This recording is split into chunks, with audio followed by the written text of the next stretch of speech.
Hey there, welcome to Broderos. Tonight, we've got hours of chilling horror stories combined with soothing rain sounds to help you relax and sleep. Before you drift off, leave a comment below and let us know where you're listening from and what time it is. And don't forget to hit that like button and subscribe right away. If you end up not enjoying it, you can always take it back later. Get cozy and let the fear take over. I had always been drawn to mysteries. It was in my nature to dig deeper, to seek out the forgotten and the unknown. When I found that old map, tucked away in a dusty box at a flea market, it seemed like destiny calling.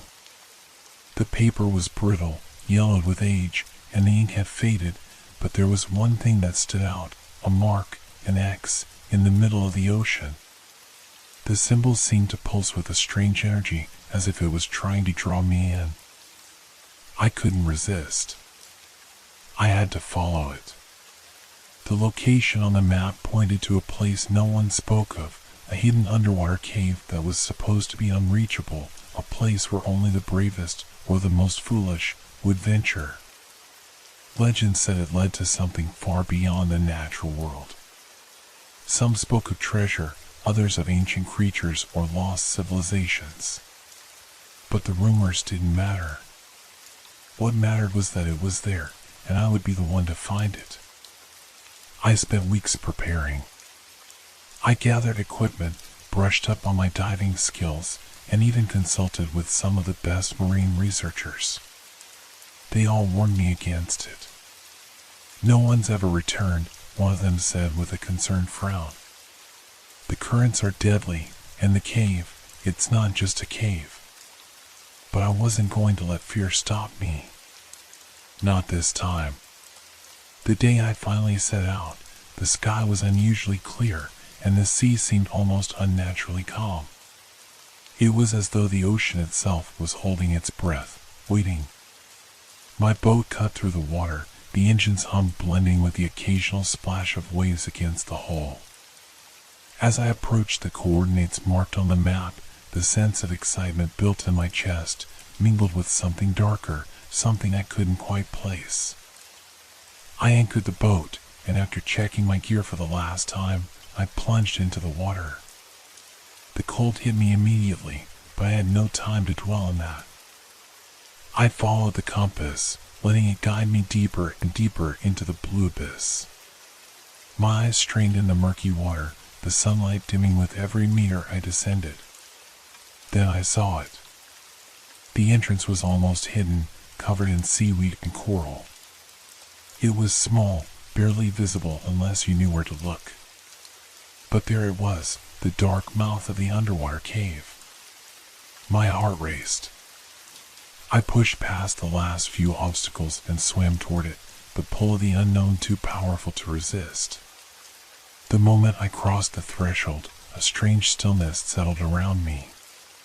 The water became eerily quiet, the usual sounds of the ocean muffled. It felt like I had entered another world, one where the rules of reality no longer applied.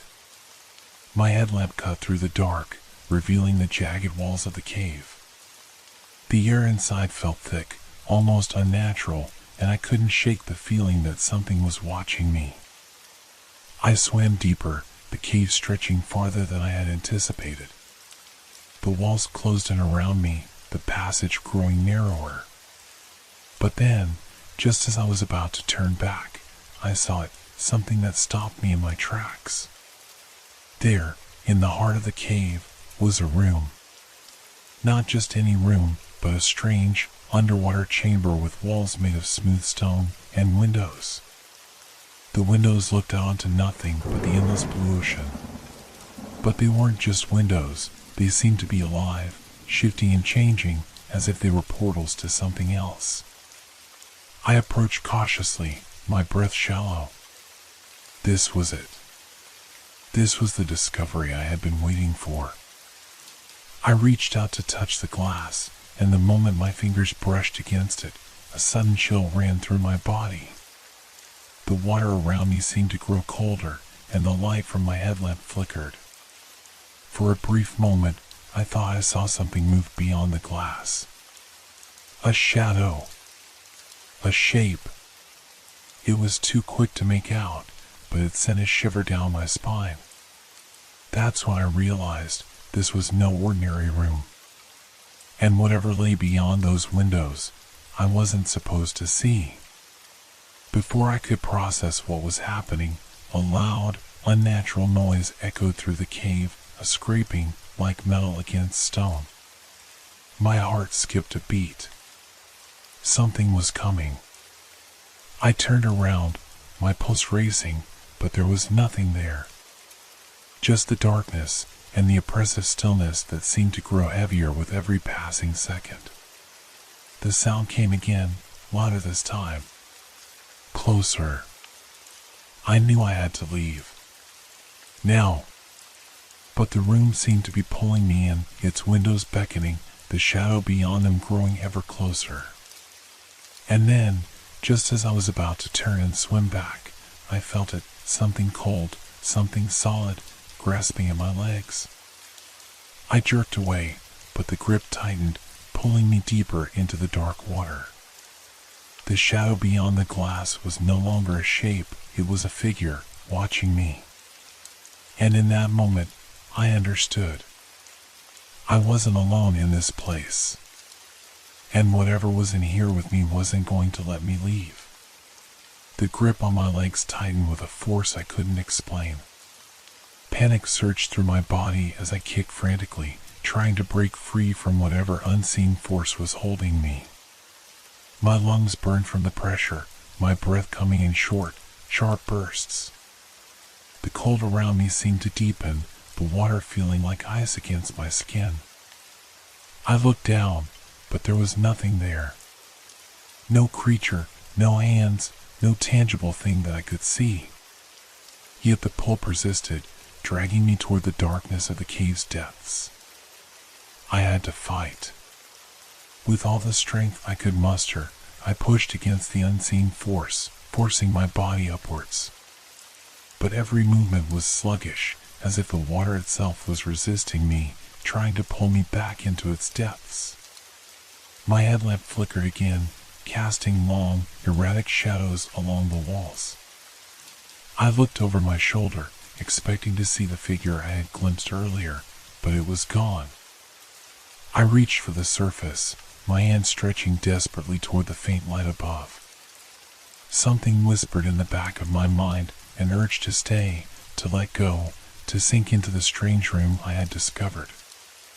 The windows, they were calling to me.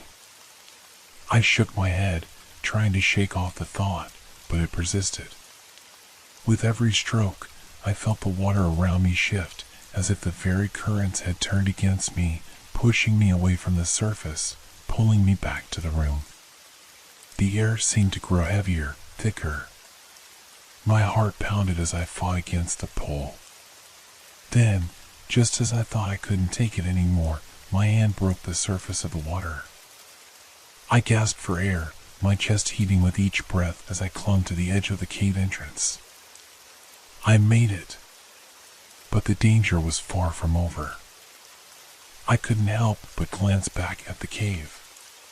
The room was still there, its windows shining in the murky depths. But now, something had changed. The water around it seemed to ripple, and the shadow beyond the glass had grown larger, more defined. It was as if it was aware of me, watching me. I pulled myself onto the boat, my body trembling from the cold and the adrenaline. My mind raced. I had to leave. But I couldn't tear myself away from the thought of what I had seen. That room, those windows, and the thing behind them.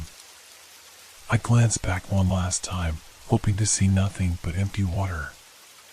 But there, just beneath the surface, the figure was still there, watching. I couldn't explain it. But I knew one thing, I had uncovered something far darker than I had ever imagined. And it wasn't going to let me leave. The boat rocked gently in the water, and I couldn't shake the feeling that the cave was still pulling at me. Every time I glanced back at the spot, my heart skipped. I could still feel the weight of those eyes watching me, even though I couldn't see them clearly. They were in my mind now, a shadow lurking at the edge of my thoughts. I started the engine, my hands shaking as I gripped the wheel, but the boat didn't move. It sat there, almost as if the ocean had a hold on it too. The wind had picked up, and the waves began to grow restless, as though the sea itself was protesting my departure. I tried again, my hands sweating, but the boat refused to budge. Panic bubbled up in my chest. I was trapped. I had to get out of here. I slammed the throttle forward, but still, the boat remained unmoving, stuck in place. Then I heard it, faint at first, but unmistakable. A soft scratching sound, like nails dragging against the hull of the boat. I froze. It was coming from the water. The sound shifted, becoming rhythmic, like footsteps pacing beneath me. The boat creaked and groaned in response, as though something heavy was moving just beneath the surface. I couldn't breathe. My pulse quickened as I turned my head, half expecting to see something rising from the depths, its shape rippling in the water. But nothing emerged. I glanced down into the dark water, straining my eyes to see through the shadows. And there, just beneath the surface, I saw it. A shadow, moving slowly, deliberately. A figure, just like the one I had seen behind the windows. It was moving toward me. My mind screamed at me to start the engine, to get away, but my body was frozen. I could hear the pounding of my own heart in my ears as the shadow drew closer. The air around me grew colder, thicker, as though the space between the boat and the figure was warping. The figure's form became more distinct, its outline shifting and changing with the water's movement. It was watching me, no longer just a silhouette, but something much more real, much more tangible. The scratching sound grew louder, the pacing becoming frantic, almost as if it was trying to reach me, to get closer. I could hear the water sloshing, feel the vibrations beneath my feet, as if the ocean was alive and trying to drag me down with it. I snapped out of my trance. Panic surged, and without thinking, I grabbed the throttle and pushed it to the limit. The boat lurched forward, tearing through the water. The shadow behind me seemed to grow larger, its form becoming more defined, as if it was closing in on me, no matter how fast I went. I looked back, and there it was, right beneath the surface, following me, moving with unnatural speed. It was no longer just a figure, it had taken shape, a dark, formless thing, its edges constantly shifting, like liquid shadow. I could see its eyes now. Or what I thought were eyes, glowing faintly, hollow, and endless. The boat cut through the waves, the engine roaring in my ears, but no matter how fast I went, the figure remained behind me, just below the surface. I couldn't escape it. The faster I went, the closer it seemed to get. I had to make a choice. The cave was still there, still waiting. But if I went back, would I survive it? Would I even be able to escape again? Something told me I had already crossed a line, and whatever I had awakened in that room, in those windows, was not going to let me go easily. I pushed the throttle further, my mind racing for a solution. But then, as if the ocean itself had decided to punish me for my defiance, the engine sputtered. The boat stopped. I looked over my shoulder, and the figure was there, only feet away now. I could see it clearly, every detail. Its form was made of shadows, like it was a part of the ocean itself. Its glowing eyes locked onto mine, and I felt my breath catch in my throat. The scratching sound began again, now unmistakably close, too close. I reached for the radio, my hands trembling, but there was no signal. Nothing but static. My mind was unraveling as I realized the truth. I wasn't going to make it out. The boat wasn't going anywhere, and the figure was coming for me. I turned back to the dark water, the shadow drawing nearer. I had two choices: face whatever it was, or dive into the abyss again, hoping I could find a way to escape. But deep down, I knew there was no escape. Not anymore. Before I could act, a cold hand touched my shoulder. I spun around, heart hammering in my chest, but there was nothing there.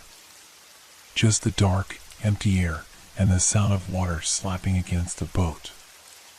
I couldn't take it anymore. I dove in. I hit the water with a splash, the cold shock of it seizing the breath from my lungs. My body instinctively fought against the cold, but I had no time to worry about that. I could feel the weight of the shadow just above me, its presence like a heavy fog pressing down on the water. I had to get away, had to find something, anything, that would offer a way out. I dove deeper, pushing myself toward the dark mouth of the cave once more. My headlamp flickered, casting long, trembling beams of light against the jagged rocks. The walls of the cave seemed to close in around me, narrowing as I swam further. The deeper I went, the darker it became, as though the ocean itself was swallowing me whole. But I couldn't stop. I couldn't think. The shadow was still there, lurking in the depths, just beneath the surface, its glowing eyes fixed on me. I could feel it, even if I couldn't see it directly. The sound of the water around me shifted, becoming almost alive, like it was breathing. The rhythm of the ocean seemed to change, growing slower, heavier, more oppressive. The deeper I went, the more suffocating it became. I thought I heard whispers in the water, faint voices calling my name, or maybe it was just my mind playing tricks on me. I didn't care. The entrance to the room was just ahead. I could see the faint outline of it in the darkness. The same strange room with the windows, the one I had seen earlier. The one that had drawn me in. I reached it, my hands scraping against the stone walls as I pulled myself through the narrow passage. My heart was pounding, but the sense of something pursuing me, something far older and more dangerous than I could ever understand, was driving me forward. I entered the room. The windows were still there, their glass surface reflecting the dim light of my headlamp. They were no longer just windows, though they were portals. I could see the shifting shapes beyond them, like figures moving just out of view, their presence an unsettling, silent promise.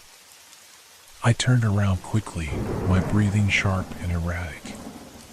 The room was smaller than I remembered, as if it had somehow shrunk in my mind. The space felt confined, claustrophobic, as though it was closing in on me. I couldn't shake the feeling that I was being watched from every direction. And then, I saw it again. The figure. It wasn't just a shadow anymore.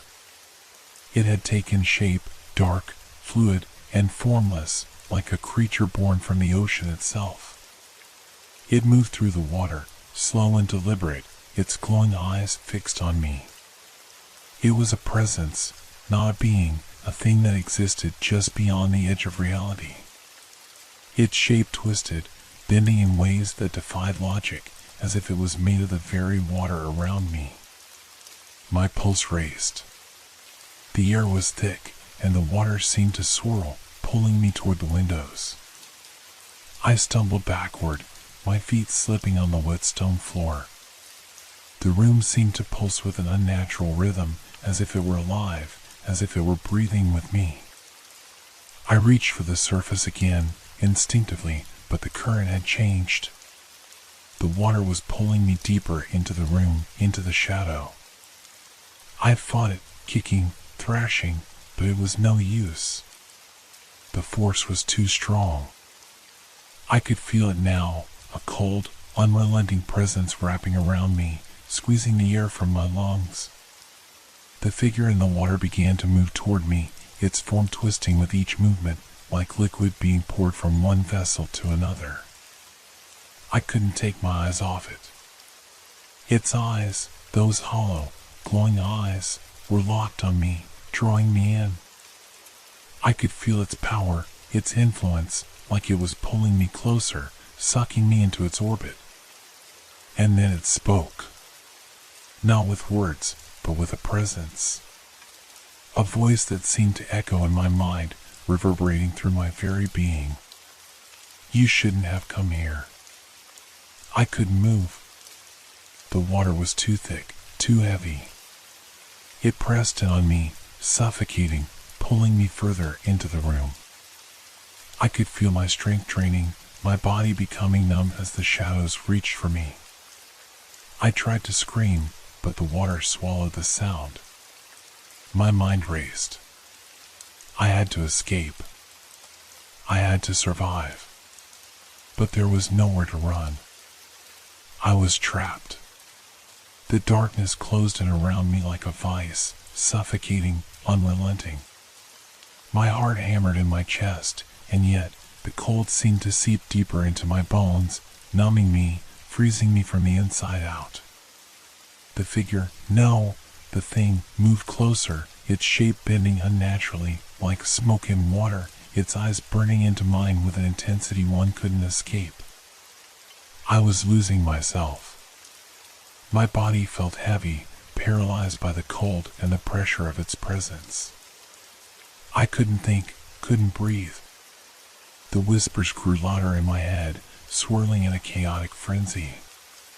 You shouldn't have come here. Its voice was like the sound of waves crashing against the shore, distant but powerful. A whisper that wasn't really a whisper, but a feeling, a sensation that reverberated through my entire being. I wanted to fight. I wanted to scream, to escape, but the water wouldn't let me. I tried to push myself back, but the walls of the room were closing in on me, pressing me down into the cold, unyielding depths. The thing circled me, its form shifting and flickering in the darkness, like it was both there and not there at the same time. I could see its glowing eyes, but they weren't just eyes, they were portals, windows into something deeper, something far older. Something that shouldn't exist. I could hear its voice again, this time clearer, almost familiar, as if it had been inside my mind all along. You opened the door, it said, its tone cold, almost pitying. And now you must stay. I didn't understand. The room, the windows, the shadow, I had no explanation for any of it. But I could feel it now, the truth creeping into my mind like a dark tide, pulling everything else away. The room wasn't just a room.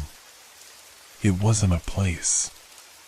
It was a threshold, a point where the boundaries of the natural world fractured and bled into something else. A gateway to something beyond human comprehension. Something that had been waiting. I had opened it.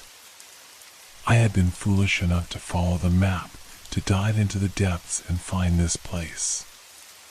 I had stumbled upon a door that was never meant to be opened. The figure before me shifted again, its form bending in ways that defied all logic, its eyes widening, glowing brighter, as if feeding off my fear, my confusion. You are part of it now, it whispered, the words sliding through my mind like oil, slick and poisonous. There is no escaping what you've awakened. The realization hit me like a wave. This wasn't just a creature. It wasn't just a shadow in the water. It was part of the room, part of the very fabric of this twisted, otherworldly space. It was the keeper, the guardian of this place, and now it was claiming me as it had claimed those before me. I felt the pull, deeper than ever. The water around me began to swirl violently, dragging me toward the windows. I reached out, trying to fight it, but my hands passed through the glass as though it wasn't there, as if the world itself was dissolving, bending under some unfathomable force. The room shifted. I wasn't in the same space anymore. Or perhaps I never had been. The windows no longer looked out onto the ocean, but onto something else, something darker. A swirling void of shadows, of endless, cold space. I saw flashes of things, glimpses of faces, of shapes, of nightmares that I couldn't understand. The windows weren't showing the world outside anymore, they were showing something beyond. I was no longer part of the world I had known. I was trapped in the space between. The water rose around me, and I knew, deep down, that I had crossed a line I could never return from. There was no escaping the room. There was no way out.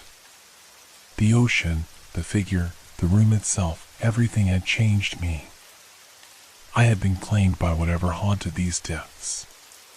The last thing I remembered before everything went dark was the figure's eyes, burning with an ancient, knowing light.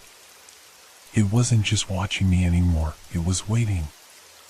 And as I felt the water close over me, a part of me understood. I had never truly been in control. I had never been meant to leave.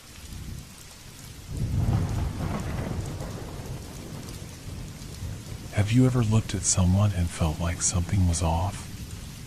Not in the way you might sense when someone's hiding something, but in a deeper, darker way, like the very person standing before you wasn't the one you thought they were?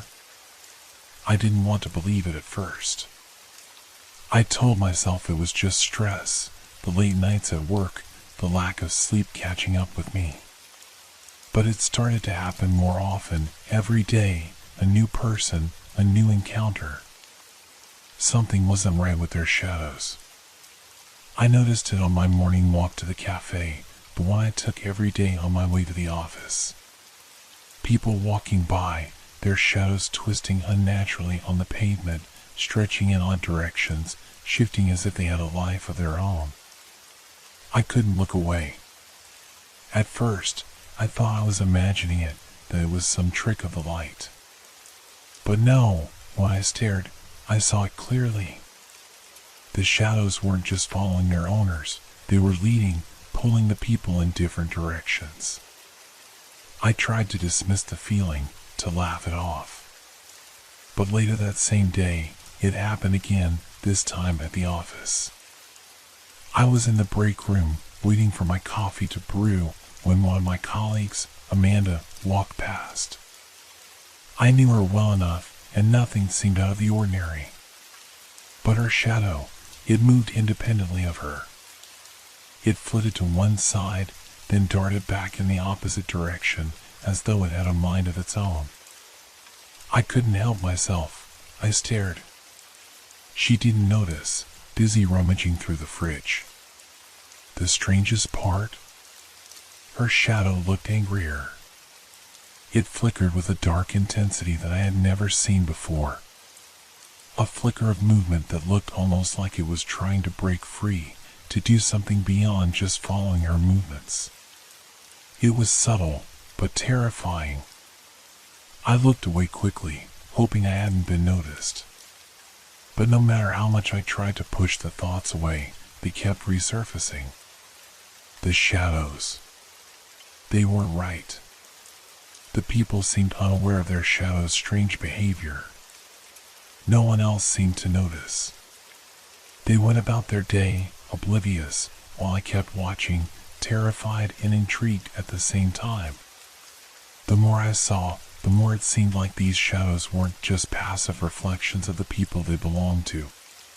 They were becoming aggressive. It started with small things, shadows moving against the flow of light, stretching unnaturally long, then jerking back suddenly, as if they were tugged by an invisible force. But over time, it grew worse. The shadows seemed to take on more substance, like dark shapes solidifying, becoming more distinct, more real. They didn't just move when their owners did, they acted on their own. That evening, I sat in my living room, my mind still reeling from the day's strange occurrences. I tried to shake the feeling, to tell myself it was just stress, or maybe some kind of hallucination. But when I glanced over at my coffee table, I saw my own shadow stretched long across the floor in the dim light. It wasn't the usual shape. It looked like it was crawling, inching slowly toward me, as though it had its own intentions. I froze. Was this real? Or was I losing my mind? I leaned forward, watching in a mixture of horror and disbelief as my shadow grew more distorted, its edges becoming jagged and sharp. I rubbed my eyes. It couldn't be happening.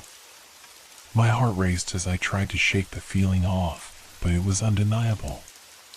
There, just a few feet away from me, my own shadow shifted again, jerking as if it was trying to reach out. Panic surged through me. I stood up quickly, trying to move away from it, but the shadow followed, twitching and snapping as though it was alive, as though it could think.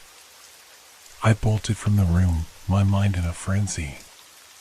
My breath was ragged as I sprinted down the hall to the front door, feeling the cold breath of the shadow at my back.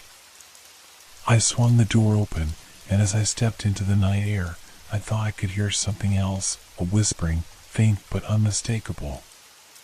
It came from the shadow. I ran, not daring to look back. The night air hit my face with a sharp bite, but it did nothing to clear the fog in my mind. My feet hit the pavement hard as I ran, faster than I ever thought I could, my breath coming in short, desperate gasps. I didn't know where I was going, only that I needed to get away from my own shadow. I kept looking behind me, half expecting it to be there, to stretch out and follow me like a predator stalking its prey. But it was gone. I wasn't sure whether I should feel relieved or more terrified. Had I imagined it? Could I have just been losing my mind? No. I knew I had seen, felt, it was real. But what did it mean? Why was this happening? I tried to shake off the panic that had gripped me, but it clung to me like a shadow itself. I needed answers, and I needed them fast. But who could I even turn to? Who would believe a story like this? I ended up in the park, somewhere familiar, a place I used to come to clear my head. The quiet of the trees, the distant sound of children playing, should have calmed me. But instead, the stillness only made the terror more palpable. I kept glancing over my shoulder, half expecting to see the outlines of figures in the darkness, their shadows twitching at the edges of my vision. The park wasn't empty. There were people there, joggers, couples, someone walking their dog. I kept my distance, my eyes fixed on the ground, careful not to let the shadows play tricks on me again. The moonlight was weak, the trees casting long, eerie stretches of dark shapes across the ground. I could feel the air change, growing heavier, thicker, as though the night was holding its breath. And then it happened again. One of the joggers passed by, her shadow elongating unnaturally, stretching out to the side in a way that made my stomach twist. Her figure was calm, unaffected, but the shadow moved like it was alive, skipping ahead, then jerking back, as if it was trying to outrun its owner. I froze, my heart pounding. It was like watching a living thing inside a body that didn't know it was being controlled. I wanted to shout at her, warn her, but I couldn't move. The words caught in my throat. I watched in horror as the shadow snapped and twisted, now growing taller, then narrowing into a shape I couldn't identify. It was as if the shadow was aware, intent on something. Suddenly, I heard a shrill laugh, sharp and grating, like a finger scraping across glass. It came from behind me. I whipped around, but no one was there. The night had become still again, too still. But the laugh echoed in my ears, lingering in the air like it didn't belong. I turned back to the jogger. She was still running, but now her shadow had twisted entirely out of shape. It was no longer just following her, it was taking form. The long, dark mass began to rise off the ground, stretching toward the tree line, pulling at the ground as if trying to break free. I couldn't take it any longer. I turned and bolted, my feet pounding against the pavement, heart racing with fear. As I ran, the world seemed to warp around me, the shadows growing longer, darker, as if they were closing in. I stumbled into a side street, gasping for breath, but the sound of my own footsteps seemed to grow distorted, echoing louder and louder in the dead silence. I turned a corner, only to find a figure standing ahead of me. A tall man in a dark coat, his features hidden in the shadows of the street lamp. I froze, unsure of what to do. The man didn't move, he just stood there, motionless, watching me. But I could see his shadow. It was shifting, expanding, as though it had a life of its own, creeping toward me like a dark cloud. "Help me," I whispered, more to myself than to him. "Please." The figure didn't answer. He just stood there, his shadow growing thicker. I could feel the cold seep into my bones as his shadow stretched toward me, its edges jagged, like fingers reaching out. The world seemed to grow darker, the air colder.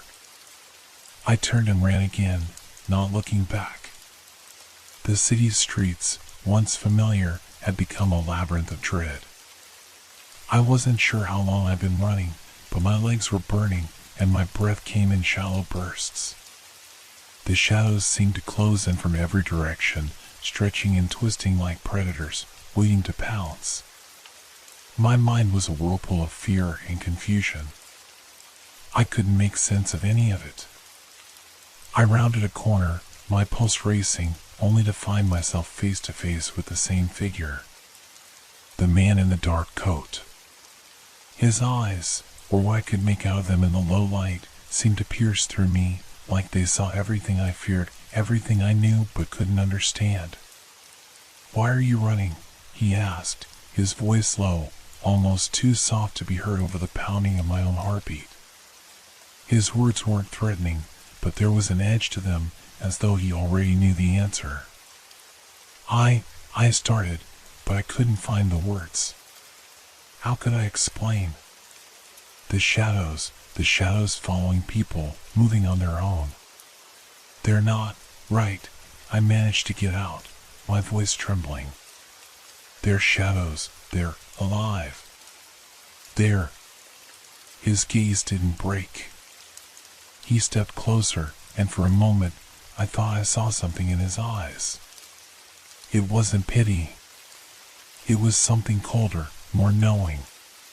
"They are not alive," he said, his tone sharp now, a little more insistent. "They are reflections of something darker. And you've crossed into their world. Into ours." The words hung in the air, making no sense to me. "What do you mean, ours? What is this?" I asked, backing away. My breath caught in my throat as I looked around. The shadows stretched unnaturally, bending as though they were part of a greater force, a force I had no way of understanding.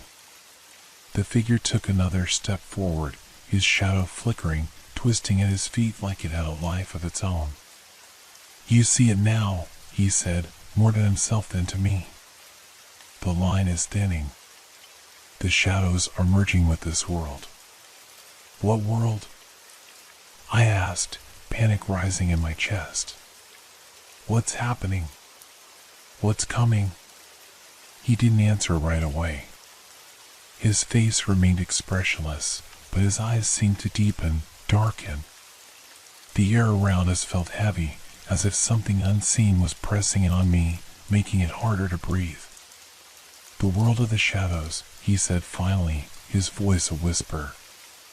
"The world where shadows are not just images. They are beings, creatures, driven by hunger. They feed on fear, on confusion. They have always been here, hiding in the cracks, in the spaces between." I could feel my stomach twist with the dread settling in my chest. I thought about the shadows I had seen, their movements growing more erratic, more aggressive. It was all coming together, but I still didn't understand how or why it was happening. You said they're emerging, I said, my voice hoarse, trying to grasp the meaning. Merging with what? He stepped closer, his shadow elongating toward me, stretching like it was reaching for something, me. My heart pounded harder, but I couldn't move. Something about his presence kept me frozen in place, as though he were holding me there with invisible chains. The barrier between the living and the shadows is breaking, he said, his voice growing colder. And when it does, everything will be consumed. I swallowed, the realization hitting me like a punch. Consumed? Yes, he replied. They've been waiting for this. For someone like you to notice. Someone who sees the cracks. The walls are coming down, and there will be no place to hide. The shadows will take everything, everyone. I felt my legs buckle, my knees giving out beneath me. I collapsed to the ground, gasping for breath. The weight of his words was suffocating, overwhelming. I didn't want to believe it, but the shadows around us, the ones I had seen all day, no, for days, were starting to converge, pulling in on us from every angle. Why me? I whispered, my voice barely audible. He didn't answer right away. Instead, he knelt beside me, his shadow casting a long, twisted form over me, like a cloak. Because you saw them, he said finally. And now, you will be part of it. The shadows see you, too. I looked up at him, my vision swimming, my mind reeling. I wanted to scream, to run, but my body refused to cooperate. The shadows were closing in. I could feel them, feel their cold touch brushing against my skin, their whispers growing louder, more insistent. Get up, he said sharply, pulling me to my feet. His grip was iron, unyielding. You need to move. I tried to gather my thoughts, but everything felt so distant. My mind was a mess, the world slipping away from me like water through my fingers. I tried to pull away from him, but his grip only tightened. No, I said weakly. I can't run anymore. You don't have a choice, he replied, his voice colder than before. We all have our parts to play in this. And you've just started yours. Before I could protest, I felt a sharp tug on my arm. I stumbled forward, my legs unsteady, and I caught a glimpse of the shadows gathering around us. They were getting closer, too close. And I realized, with a sickening feeling in the pit of my stomach, that they weren't just shadows. They were watching, waiting, and we were running out of time. I felt like I was being pulled into something far deeper than I had ever imagined. The darkness around us was no longer just the absence of light, it had weight, substance, as though the very air had thickened with dread. Each step I took felt heavier, as though I was wading through something that wasn't quite solid, but also wasn't air. The shadows seemed to stretch towards me, like invisible hands, tugging, prodding, whispering. The man, the figure in the dark coat, pulled me through the winding streets, his grip relentless. I couldn't keep up. My legs were weak, my head spinning, and I could feel the heavy presence of something pressing in from all sides. The shadows were growing more tangible now, stretching longer, creeping out of every corner. It wasn't just the shadows of people anymore, the very streets, the buildings, seemed to be affected. They were bending, warping, as if the world itself was trying to fold into the darkness. I looked over my shoulder, half expecting to see them, the creatures lurking in the shadows. But there was nothing there, just the usual flicker of darkness that seemed to follow me, chasing me from behind. But I knew they were out there, waiting, watching. "Where are we going?" I gasped, my breath ragged, my throat dry. "What do you want from me?" He didn't answer right away. His face remained cold, unreadable, but there was something in the way his eyes flicked toward the alleyway ahead that told me we were nearing whatever it was I had been dragged into. I didn't want to go any further. I wanted to turn around, to run, but the shadows, they were everywhere now. I could feel them, closing in around me. He turned a corner, and I followed, still too disoriented to question him further. We entered a narrow alley, the walls towering high on either side, closing in until there was only a sliver of sky above. The shadows here were darker, more alive. I could feel them reaching out, tugging at the edges of my vision, their whispers growing louder, more frantic. I froze. There, standing at the far end of the alley, was a figure. Another one. Taller than the man beside me, its form almost completely obscured by the shadows that seemed to pour off it like smoke. I couldn't make out its features, but I could feel its presence. It was wrong, unnatural, as though it didn't belong in this world. The man beside me stopped. His grip loosened, but I didn't dare pull away. "This is where it all begins," he said softly, his voice barely above a whisper, as though afraid to speak too loudly in the presence of whatever stood ahead of us. I looked back at him, my voice shaking with fear. What is that thing?" He didn't answer right away.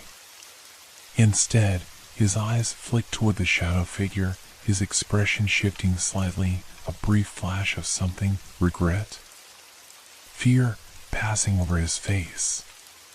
"That is what's coming for all of us," he said. "It's not just the shadows you've seen. They are only the beginning. The world beyond the shadow realm is bleeding through. And when it does, the things you've seen, the things that follow, they'll be the least of your worries." I stumbled backward, my heart hammering in my chest. The figure at the end of the alley moved slightly, and in that instant, I saw its eyes, dark, hollow, empty. They were locked onto me, and in that moment, I knew it saw me too. It wasn't just a shadow, it was something more, something that should not exist in this world. "We don't have time," the man said, his voice urgent now. "You've already crossed the line. There's no going back. But there's still a chance to stop it." "Stop it?" I whispered, panic rising in my chest. "Stop what? What's happening?" His eyes hardened. "The barrier between the realms is breaking. The creatures from the shadow world, they're crossing over. You've seen the cracks. The shadows are their way in. But there's a way to close the rift. To stop them from taking over completely." I shook my head, trying to make sense of his words. "How? How do I stop them? What do I do?" He stepped closer, his shadow flickering around us like a storm cloud. "There's a key. A way to close the rift. But it's hidden, and the shadows won't let you find it easily. They'll be hunting you now." Before I could respond, I heard it, the low, guttural sound of something dragging across the ground. A whisper that wasn't carried by the wind but seemed to crawl from the shadows themselves. I turned, my stomach dropping as the figure in the alley began to move toward us, its steps silent but purposeful. The air around us grew colder, the darkness deepening with every second. I wanted to scream, to run, but the fear kept me rooted to the spot. My body wouldn't move. "Run," the man shouted, his hand pulling me away from the alley. "Now!" We turned and sprinted, my mind spinning, my legs burning with exhaustion. But the shadows were faster than we were, closer than I ever thought possible. As we ran, I could hear the whispers, the crawling, scraping sound that came from all directions. I couldn't tell if it was the figure behind us or the shadows themselves, but I felt their presence closing in. I glanced over my shoulder and saw it, the figure, its form shifting and stretching, its eyes glowing in the darkness, its shadow expanding across the ground like a flood. And just before I turned the corner, I saw something I couldn't unsee, a blur of movement, something too fast to be human, and the sound of something screeching in the distance. And in that moment, I understood. The shadows weren't just following me. They were hunting me. I ran, my heart thundering in my chest as I pushed myself harder, faster. The alleyways seemed to stretch on forever, the shadows twisting and shifting, waiting to swallow me whole. I couldn't look back. If I did, I was afraid I'd see them, those eyes, the shape that was closing in, too fast, too close. "Keep moving," the man shouted ahead of me, his voice sharp with urgency. I didn't need telling twice. My legs burned, my breath coming in ragged gasps, but I pushed myself forward, fighting the overwhelming urge to collapse. The streets blurred around me, but I knew I couldn't stop. The city, once so familiar, was now a maze of twisting, ever-changing paths. I didn't recognize any of the streets. The buildings loomed over me, their edges sharp and jagged, as if even the structures were being distorted by the darkness. "There's a place ahead," the man said, his voice tight with exertion. "A place where we can hold them off. We just need to make it there." "Where?"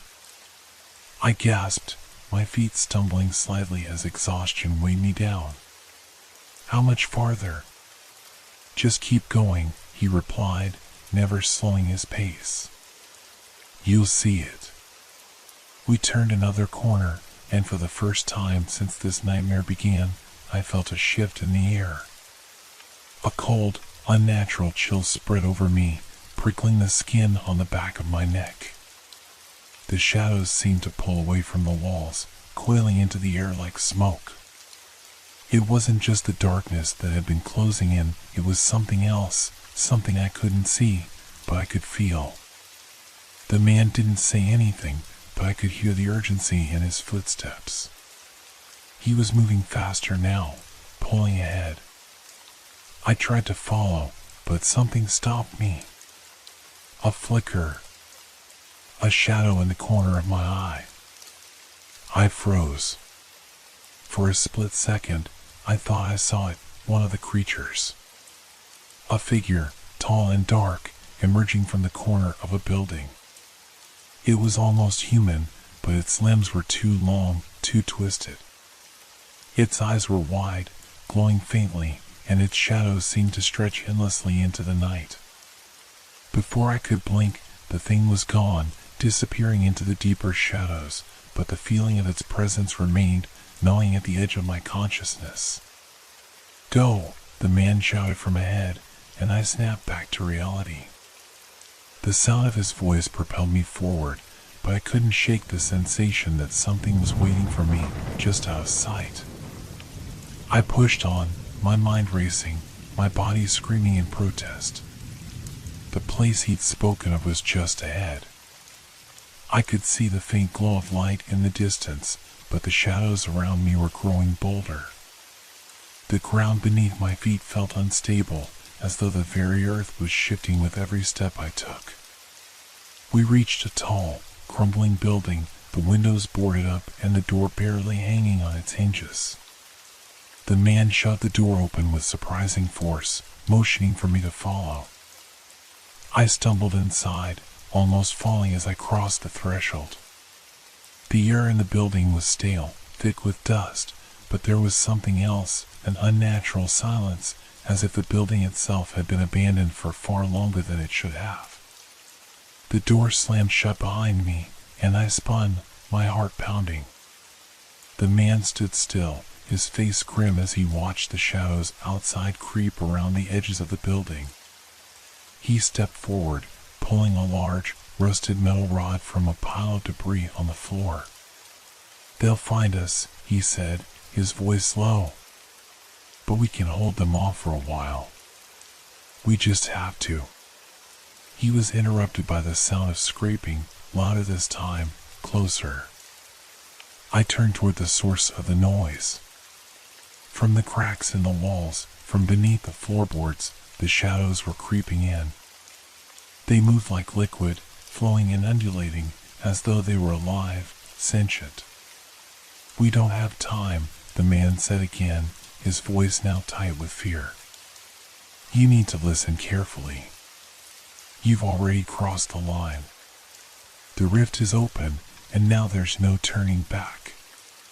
But you can stop it. You can close it." I didn't understand. "How? How do I close it? What do I have to do?" He grabbed my arm, his grip surprisingly strong, and pulled me closer. "There's a place," he said, his voice now urgent. "The heart of the city. There's a source. If you destroy it, you'll close the rift. But you have to act quickly. The longer you wait, the harder it will be." "Destroy it?" I repeated, my mind spinning. "What's the source? Where is it?" He hesitated, his eyes flickering to the door behind me. "The source is inside you. You're the key." I stared at him, confusion and panic warring inside me. "What do you mean, inside me?" "I don't have the answers. I can't do this." "You already have," he said, his voice oddly calm. "You've been marked. They've been watching you, waiting for you to see the cracks. You're the only one who can end this." Suddenly, the shadows outside surged forward, their forms shifting and stretching toward the door. The air crackled with energy, and the ground beneath us seemed to tremble. "Now, go!" he shouted. Without thinking, I turned and ran, my legs moving of their own accord, driven by the overwhelming urgency in his voice. I had no choice. I had no time to understand, to ask questions. I just had to stop it.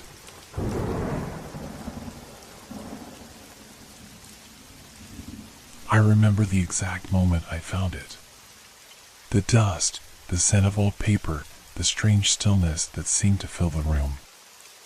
I had been cleaning out my late grandfather's attic, sorting through boxes of forgotten things, when it caught my eye. Tucked between a pile of worn-out books and a box of letters, there was an old, leather-bound diary. It wasn't like anything I'd ever seen before. The leather was cracked and faded, its surface worn smooth from years of handling. It looked ancient, but there was something about it that felt strangely familiar, as if it had been waiting for me. I reached for it, curiosity gnawing at me. The moment my fingers brushed against its cover, I felt a chill run down my spine. It wasn't just a book. It was something more. Something alive, in a way I couldn't explain. But that was the first time I felt it, the pull. The urge to open it, to see what was inside. I sat down on the old wooden floor, my legs trembling slightly as I cracked open the cover. The first page was blank, but when I turned to the second, the words written there made my heart stop. January 15th, 2025. You will find this diary today. The moment you do, you will begin to see the truth. You will start to understand your purpose. But be warned, the path you are about to take is not one you can undo. You cannot escape it. The future has already been written, and you are its prisoner. I stared at the words for what felt like an eternity. The handwriting was neat, yet something about it felt off. It looked as though it had been written recently, but how could that be? This diary was old, certainly not from the present day. I flipped through the pages, each one filled with more strange and unsettling entries.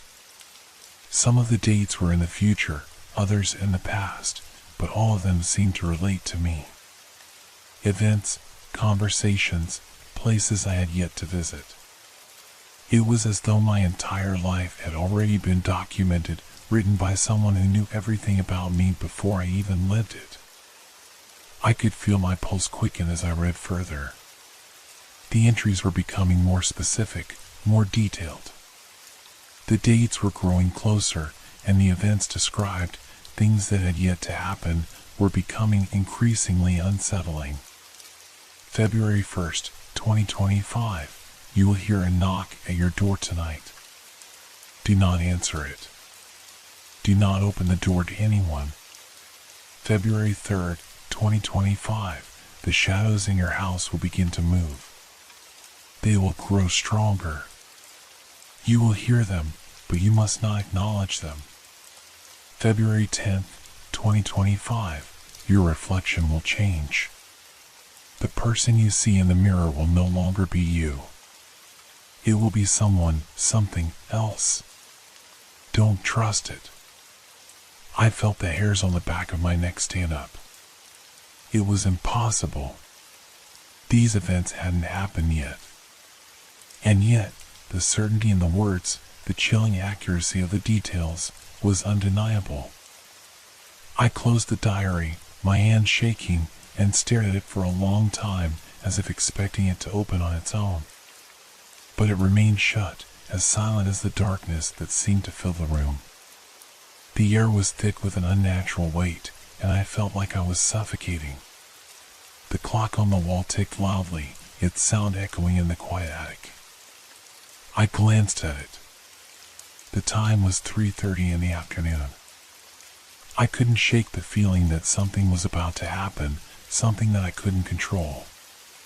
And for the first time in my life, I felt truly alone. As if I had stepped into a world that was not my own, a world where the rules of reality no longer applied.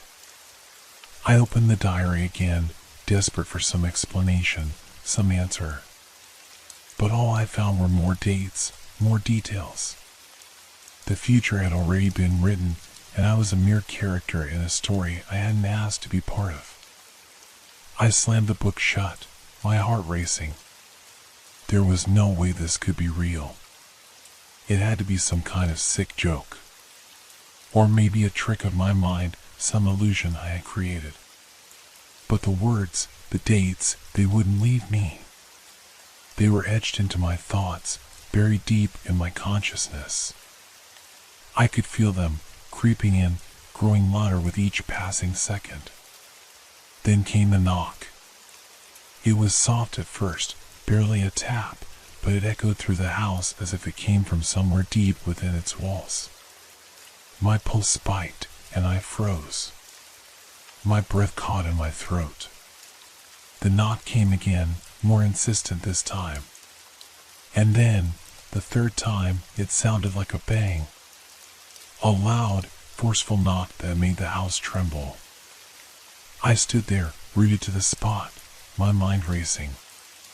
The diary had warned me. It had told me this would happen. But I couldn't move.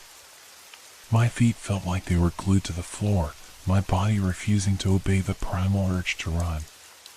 The knock came again, louder this time. It felt like the house itself was shaking, as though the walls were about to collapse in on me. And then I heard it, footsteps. Slow, deliberate steps, dragging across the wooden floor, coming closer to me. I wanted to scream, to flee, but I couldn't. My body wouldn't move. I was trapped. And then, a voice. It was soft, almost a whisper, but it was unmistakable. You knew this would happen.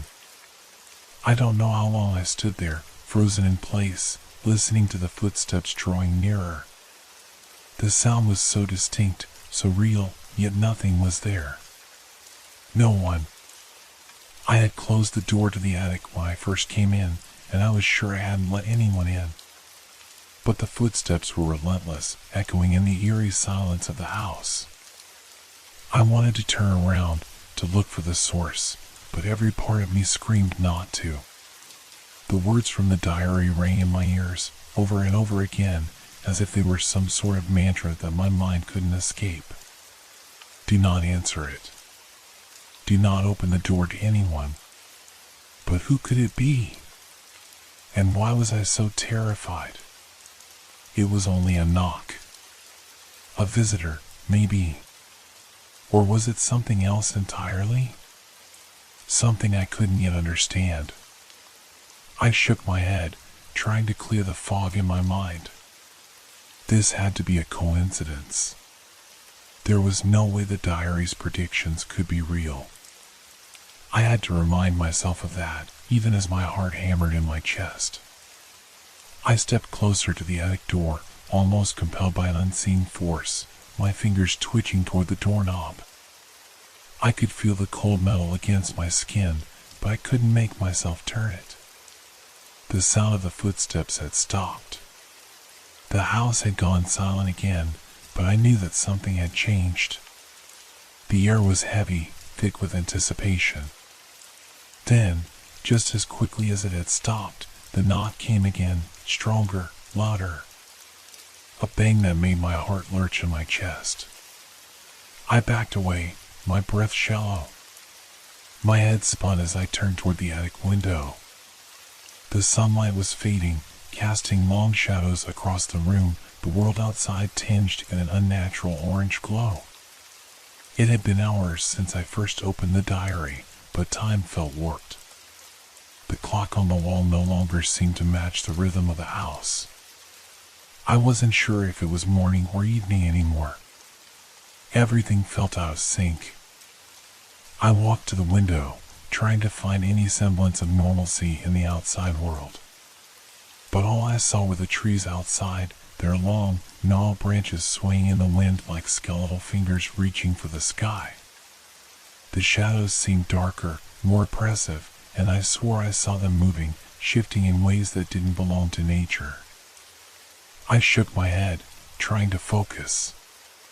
But the longer I stared, the more the world outside seemed to slip away. The trees twisted in impossible shapes, their branches curling inward, casting strange, distorted shadows across the yard. I could almost hear them whispering, their voices soft but full of malice. Suddenly, there was a loud thud. A sharp sound that made me jump back from the window. The knock at the door was followed by a sound from within the house, almost like something was scratching against the walls, moving within the shadows. I turned back to the door, feeling my heart racing. This was no longer just a strange coincidence. Something was coming for me, something I couldn't escape. I felt my fingers close around the diary, as if it were my only link to understanding what was happening. I had to find the answers. I had to know what was going on before it was too late. But the more I read, the more the future seemed inevitable. February 1st, 2025, the knocking will become louder. You must not answer the door. The shadow will be waiting for you. February 2nd, 2025, the shadows will reach for you. They will speak in voices you recognize, but they are not your friends. Do not listen to them. February 10th, 2025, there will be no escape. The shadows will become your reality, and the world you know will disappear. I slammed the book shut. The future, my future, was already written. I couldn't change it. No matter what I did, I couldn't stop it. The house was becoming a prison, the walls closing in on me, and I was running out of time. The knock came again, this time louder, more insistent. It was followed by the unmistakable sound of a voice. It was soft, barely a whisper, but I heard it clearly. You knew this would happen. I took a deep breath, trying to steady myself. The voice wasn't outside. It was in my head. It was coming from inside the house. The shadows. They were closing in on me. The door rattled. I backed away from it slowly, my mind racing. Was it real? Was I really hearing this? Or was I losing my grip on reality? The diary had warned me, but I had ignored its warnings. And now it was too late. The door swung open with a creak, and I froze. There was no one there. Nothing but the darkness beyond the threshold. The house was eerily silent again, but the feeling of being watched didn't go away. The shadows had deepened. They were thicker, more tangible than before, and I could feel them reaching toward me. I stepped forward, my heart pounding. The door closed behind me with a soft thud, and I was swallowed by the darkness. Do not listen to the shadows. I could hear them now, their whispers growing louder, more urgent. They weren't just voices. They were words, each one carrying with it a warning, a plea, a command. You can't escape. You will never escape. The air was thick with dread, and I could feel the walls pressing in around me, as if they were alive. The shadows weren't just in the corners anymore. They were everywhere, clinging to me, crawling up my skin, curling around my limbs. I knew what I had to do. I had to survive. But how? How could I escape from something that already knew my every move, my every thought? I felt the diary slip from my fingers, the pages fluttering open, the words staring back at me. February 15th, 2025. The shadows will consume you. There is no turning back. I backed into a corner, trying to breathe, trying to hold on to my sanity. But the shadows were everywhere, and I was running out of time. I couldn't breathe. The walls felt like they were closing in, and the air had thickened, becoming harder to draw in. Every breath felt like a fight, and I was losing. The shadows were everywhere, swirling around me in the corner of my vision, their whispers louder with every passing second. It was like the very essence of the house had turned against me. The walls, the floor, the ceiling, they were all watching, waiting. I pressed my back against the corner, clutching the diary to my chest as though it were my last lifeline. But even the diary's words seemed like a distant echo now, meaningless and cold. They were no longer warnings. They were fate. February 15th, 2025. The shadows will consume you. There is no turning back. The knock came again, softer now, almost like a whisper in the night, but it still echoed through the house with an unbearable intensity. It was as if the very foundations of the building were vibrating under its weight. I had to get out. I had to escape before it was too late. But there was no way out. Every door in this house led to more darkness. And no matter how hard I tried to move, to push past the oppressive weight in the air, I couldn't escape the pull. The shadows weren't just in the walls anymore. They were inside me. I felt a chill crawl down my spine, and I turned around, eyes searching the room in panic. The attic was no longer the place it had once been. The space had shifted, twisted, and grown, expanding beyond its physical limits, stretching into something darker, more sinister. And then I saw it. A figure stood at the far end of the room, bathed in the faintest sliver of light that managed to pierce the thick, suffocating darkness. I couldn't make out its face, but the outline was unmistakable. Tall, thin, and shrouded in shadow, it seemed to be watching me with an intensity that sent a shiver through my bones. I could hear it now, its whisper just behind me, cold and breathy, like a ghost brushing against my ear. You can't hide. You can't escape. It's too late. I spun around, heart racing, but there was no one there.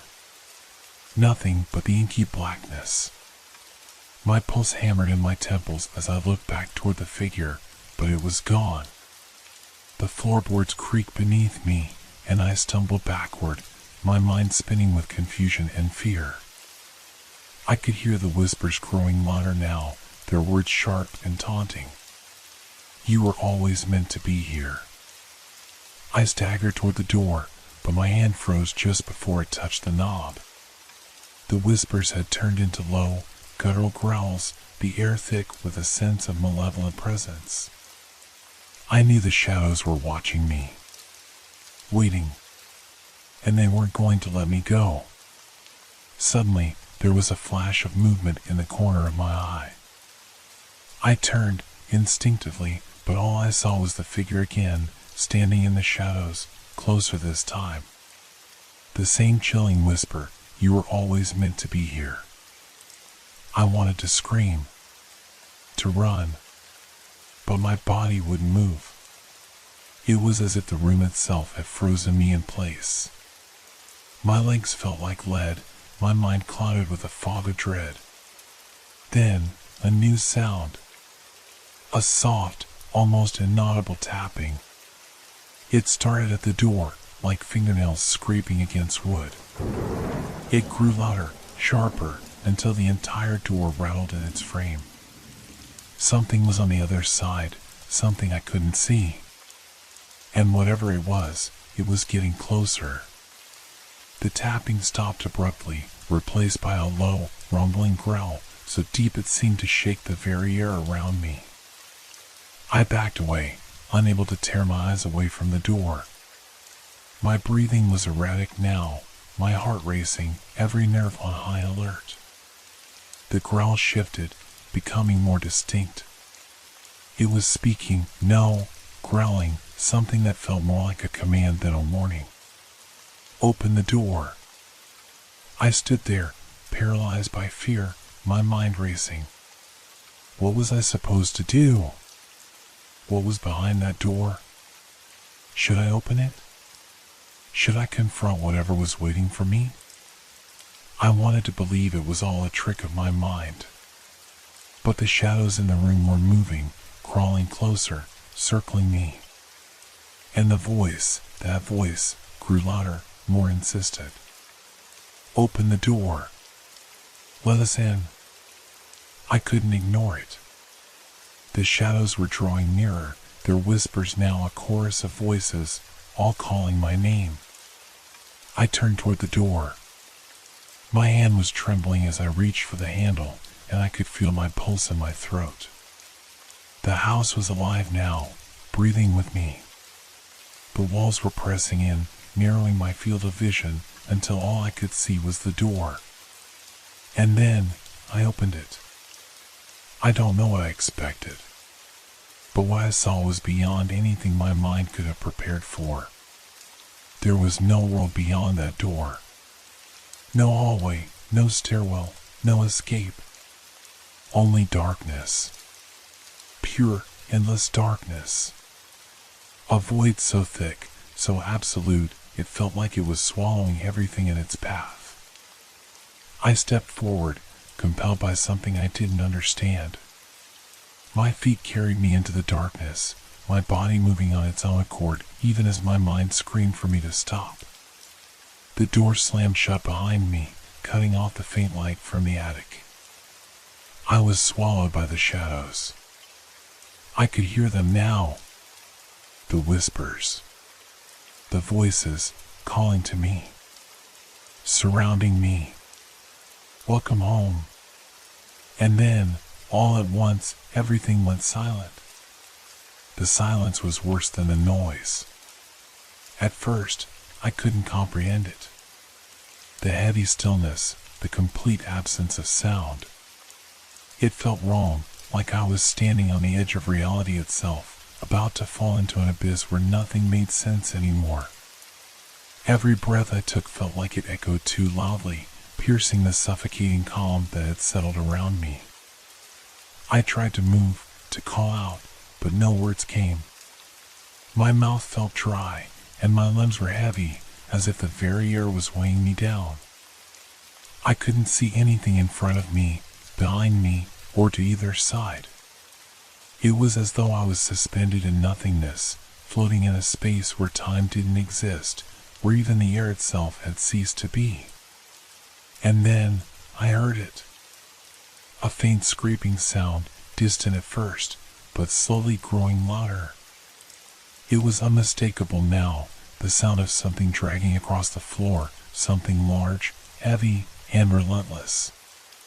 The shadows around me shifted, moving with a life of their own, curling and twisting as if they were aware of my presence, circling me, closing in. The scraping stopped suddenly, and a voice echoed through the emptiness. A low, guttural tone that sent a chill straight to my bones. "You have come too far." I froze, my heart pounding in my chest. The voice was closer now. It wasn't coming from one direction, it seemed to be everywhere, surrounding me, wrapping around me like a vice. It was in my head, in my soul. "The path you are on is not yours to walk." The shadows thickened, pressing against my skin, making it harder to breathe. They whispered in voices I couldn't understand, each one more frantic, more insistent than the last. My vision blurred, and I stumbled forward, my hands reaching out, desperate to find something, anything, familiar in this void. And then, a figure emerged from the darkness. It was tall, distorted, a silhouette of shifting shadows that seemed to take form and dissolve at the edges, like it was both here and not here at the same time. Its features were indistinct, impossible to focus on, but I could feel its eyes, if they were even eyes, on me. They burned into me, cold and empty. "You shouldn't have opened the door," it hissed. Its voice was like 1,000 whispers crashing together, overlapping and merging into something incomprehensible. I took a step back, but the figure didn't move. It stayed where it was, frozen, watching me. There was a deep, menacing stillness in its presence, a weight that pushed against me, pressing me deeper into the suffocating void. "You're not supposed to be here. You were never supposed to be here." I wanted to scream, to run, but I couldn't move. My legs were rooted to the spot, my body unwilling to respond to my frantic mind. I was trapped. The shadows were everywhere now, creeping under my skin, curling around my spine, choking the air from my lungs. I realized then that the figure wasn't just a thing in front of me. It was part of the darkness. It was the darkness, the embodiment of everything that had followed me here. It was the house. It was the diary. It was me. The scraping sound returned, closer this time. It was no longer distant, no longer a noise coming from some far-off place. It was right next to me now, as though something was moving just behind me, inching closer. My skin crawled, and every nerve in my body screamed to turn around, to face whatever it was, but I couldn't. My body refused to obey. "You opened the door. You let us in." The words were punctuated by another sound, louder this time, a heavy thud, followed by the unmistakable sound of dragging, like chains across the floor. I could feel something moving, circling me, getting closer with every passing second. The voice spoke again, but this time it wasn't a whisper. It was a command. "Now, you will stay." The darkness surged forward, swallowing the last of the light that had dared to enter this place. It enveloped me, suffocating me, until I could no longer feel the ground beneath my feet. My mind was slipping, disintegrating, torn apart by the force of the void that was now consuming me. I tried to reach for the diary, to hold on to the last piece of reality, but my hands were empty. The diary was gone. Everything was gone. And then there was only silence. I woke up in my own bed, drenched in sweat, my heart hammering in my chest. The morning light streamed through the window, casting long shadows across the floor. The room was quiet. The house was quiet. But something was wrong. The air felt heavy, like it was thick with secrets. I reached out to grab the bedside table, steadying myself, but my hand froze midair. On the table, where there had been nothing just a moment ago, lay an old, familiar object. The diary. I reached for it, trembling, my fingers brushing against its leather cover. It felt cold. My breath caught in my throat as I opened it, flipping through the pages. The handwriting was unmistakable, still there, still the same. The words seemed to jump out at me, echoing in my mind. February 15th, 2025. The shadows will consume you. There is no turning back. I couldn't breathe. I looked around, panic rising in my chest. The room felt wrong. The shadows on the wall seemed to stretch further, crawling toward me. And then, I saw it. A new entry, written in the same ink. February 16th, 2025. You are here now. You are one of us. I closed the diary with shaking hands, the sound of the pages snapping shut too loud in the silence. But it was too late. The shadows had already begun to shift, and the whispers had already started. I didn't need to open the door anymore. The darkness had already come in. And this time, there was no escape.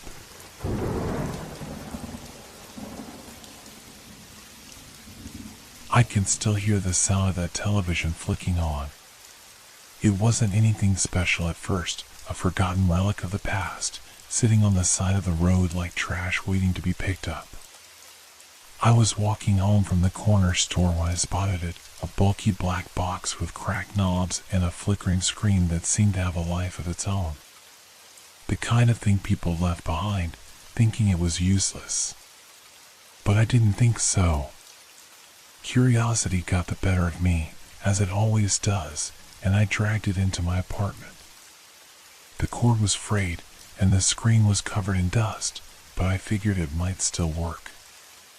I plugged it in, expecting nothing more than a brief spark before the screen went black. Instead, the screen buzzed to life, faint static flickering at first, before the image began to stabilize.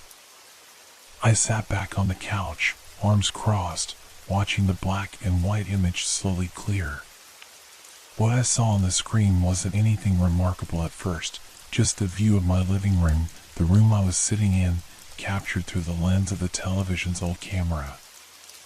I glanced around the room to double-check. Everything was as it should be. My couch, my coffee table, the pile of old books by the door. Nothing unusual. But then, something strange happened. A figure appeared on the screen. It wasn't me. It wasn't anyone I knew. The shadow was dark, impossible to make out clearly, yet I could feel its presence, like it was watching me. A feeling crawled up my spine, making my skin prickle, but I shook it off.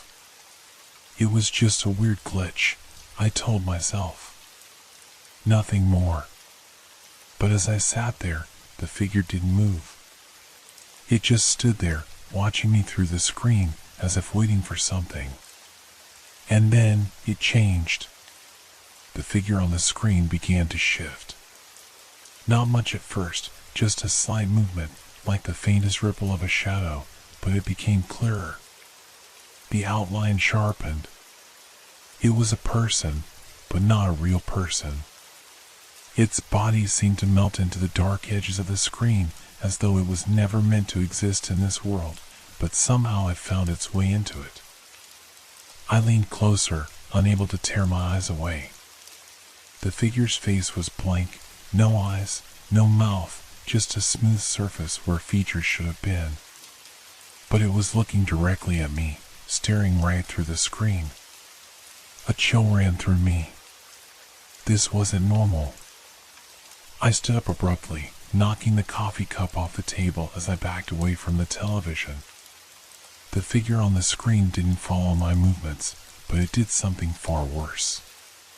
It tilted its head, as if trying to understand me.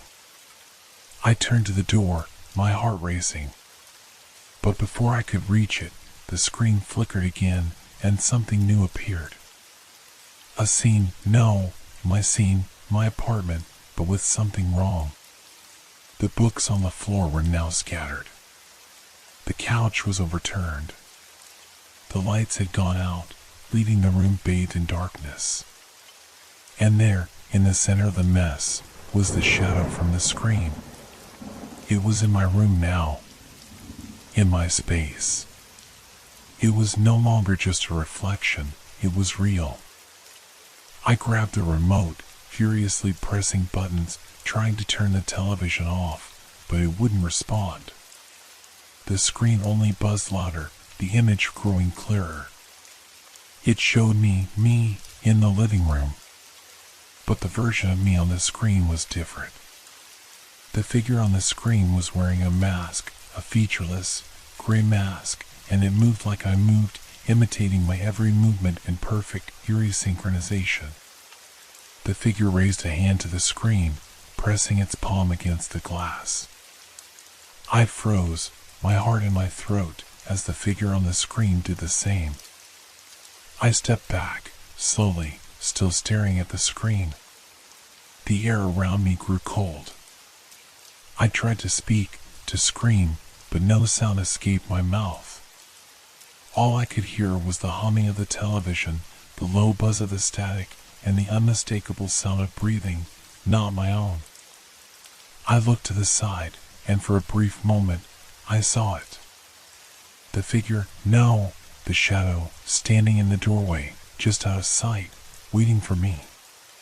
Its hand slowly reached for the doorframe, the fingers stretching impossibly long, pulling the shadow closer to the room. I could feel its presence, thick and suffocating, creeping through the cracks of reality. The television clicked off suddenly. Silence flooded the room, and I was left in the dark, the air thick with dread. But even as the screen went blank, I could still feel it. The shadow. It wasn't gone. It was still here. Watching. Waiting. And I knew then that it wasn't just a shadow on a screen. It was something else. Something far more dangerous. I didn't know how to fight it. I didn't know how to escape it. But I knew one thing for sure. My life had just changed forever. The silence in the room was suffocating. My heart was racing, and the cold sweat on my palms made it hard to keep my grip on the remote. I couldn't shake the feeling that something was wrong, terribly wrong. I stood frozen for a moment, staring at the now black screen, half expecting the shadow to reappear at any moment.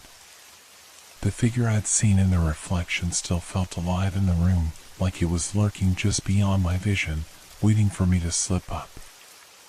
I glanced at the doorframe where I'd seen the shadow's hand stretch towards. It was empty now, nothing but the ordinary, dim-lit hallway leading to the other rooms of my apartment. But the feeling lingered. I didn't feel alone anymore. Every movement I made seemed to echo in the stillness.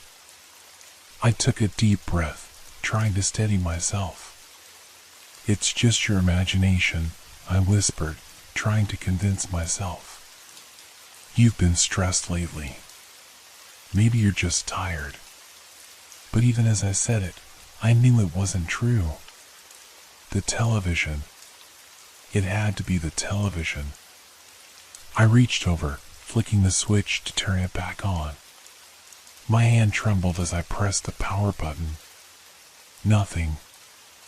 I pressed it again. The screen remained dark, mocking me. Had it broken? Maybe it had been a one-time glitch. Maybe it wasn't as strange as I thought. But why had it felt so real? I pulled the cord from the wall, thinking it was safer to be rid of it. But as I bent down to disconnect the cables, I saw something I hadn't noticed before.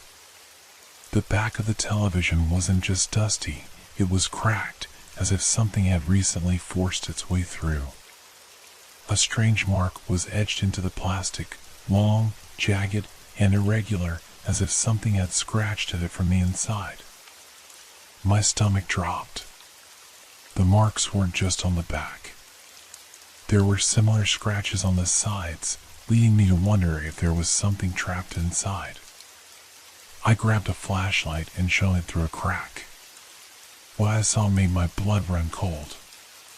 The inside of the television wasn't empty at all. A figure, smaller, more distorted than the one I had seen on the screen, was pressed up against the glass. Its face was nothing but a blur of shadows, but I could make out the shape of its fingers reaching through the crack as though trying to pull itself into the world. The room felt suddenly colder, and I could hear the low hum of the television again, despite it being turned off. The sound was distant at first, then growing louder, like a heartbeat that didn't belong to me. I stumbled backward, my mind racing. What was this thing? Why was it in the television? And why was it trying to get out? I rushed to the window, hoping to escape, but when I pulled the blinds up, I saw nothing but darkness outside. No stars.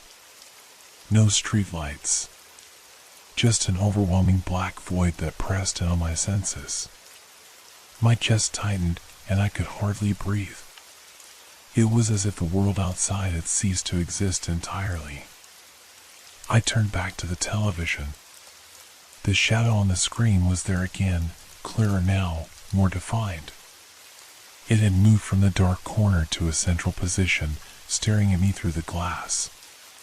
And this time, it wasn't just a reflection.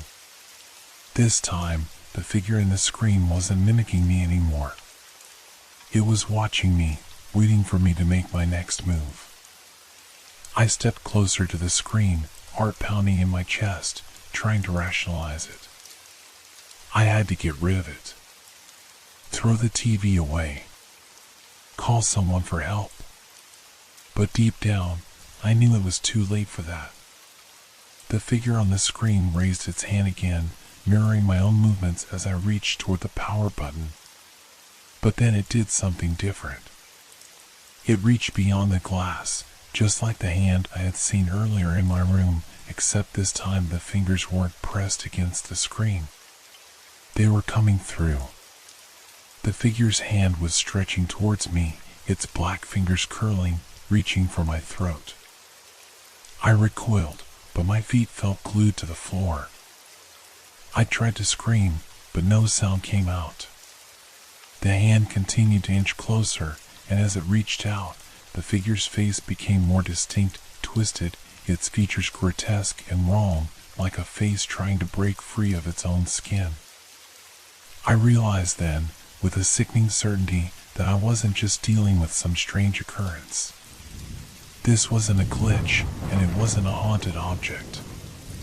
This was a doorway. I had opened it. And whatever was on the other side wasn't just trying to get out. It was trying to pull me in. I stumbled back, my mind whirling, fighting the overwhelming sense of dread that was washing over me. My only thought was to get away from the television, but the screen flickered again, and just like that, the figure was gone. No trace. No shadow. The room returned to its oppressive silence. But I wasn't safe. I felt it now, in the corners of the room. The air was thick with tension, the hum of the television still echoing in my ears. Something was there, watching. Something from the other side. And I knew that it wasn't going to stop until it had me. I had to find a way to end this. But how do you close a door when it's already inside? I couldn't escape the feeling. Even as I forced myself to breathe deeply and try to calm down, it felt like the room had shrunk. The walls seemed to be closing in, the air suffocating. Every sound felt too loud. Every shadow too deep. I couldn't tear my eyes away from the television. It sat there, silent and ominous, the screen dark once again. But I knew better now. I knew it wasn't over. It was waiting. I looked around the room, my mind frantically searching for an explanation, something that could make sense of what had happened. The scratches on the back of the TV, the figure's movements, the cold, the darkness outside, it all pointed to something beyond my understanding. This wasn't just a malfunction. This wasn't just a random occurrence. The television was a portal. A way in. My thoughts were racing. I couldn't let it pull me in. But how could I stop it? I turned my attention back to the TV, staring at the dark screen, willing it to stay that way. I wanted to destroy it. But I couldn't bring myself to unplug it, to throw it away. I needed answers. I needed to understand what was happening before I made a mistake.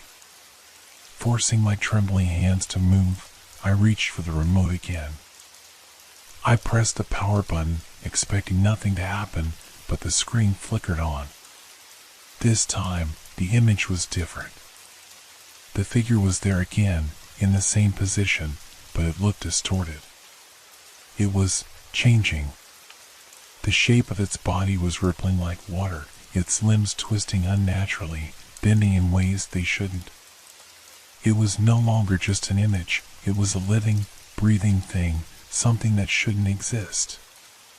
It raised its arm again, but this time, the hand wasn't just stretching through the screen. It was pushing through, the fingers coming out of the glass, one by one.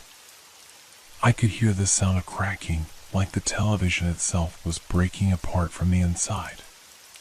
My pulse quickened. It was happening. The figure was coming through. It was going to take me. I jumped to my feet, backing away from the screen. My heart pounded, but my feet felt frozen. I had to move. I had to do something, anything to stop it. My eyes darted around the room, looking for anything that could help. I grabbed the nearest object I could find, an old lamp sitting on the table. Without thinking, I swung it toward the television, hoping that physical force could somehow break the hold this thing had on me. The lamp collided with the screen, but instead of shattering, it bounced back like the TV had become an impenetrable barrier. The sound that followed was not the usual crash of breaking glass. It was a deep, resonating thrum, like the television was alive. And then, to my horror, I saw it. The hand that had reached through the screen was now inside the room, its long fingers wrapping around the lamp, pulling it toward the TV as if it had a mind of its own. I tried to pull it back, but the force was too strong, too unnatural. The lamp was yanked from my hands with terrifying ease. I screamed, the sound choking in my throat as I stumbled backward. I had to get out of there. I couldn't stay in the same room as that thing. I turned and ran toward the door, but as my fingers brushed the doorknob, I felt something cold press against my back. Something invisible, but undeniably there. I knew without turning around that the figure was close, its presence suffocating, its gaze bearing down on me. I hesitated for only a second, but that second was enough. The door opened, and I stumbled into the hallway. I heard the distant hum of the television behind me, louder now, like a pulse, beating in time with my frantic heart. I couldn't breathe. I couldn't think straight. I needed to get away, but there was nowhere to hide. The hallway was empty, but somehow it felt like I was being followed. I could feel the pressure building, an unseen weight on my shoulders. I could hear the whispers now, soft, indistinct, like voices carried on the wind. They were coming from the direction of the living room, where the TV was. I couldn't escape them. I couldn't escape it. I had to destroy it. I turned back to the living room, but as I did, I saw something that made my blood run cold. The shadow was no longer confined to the television.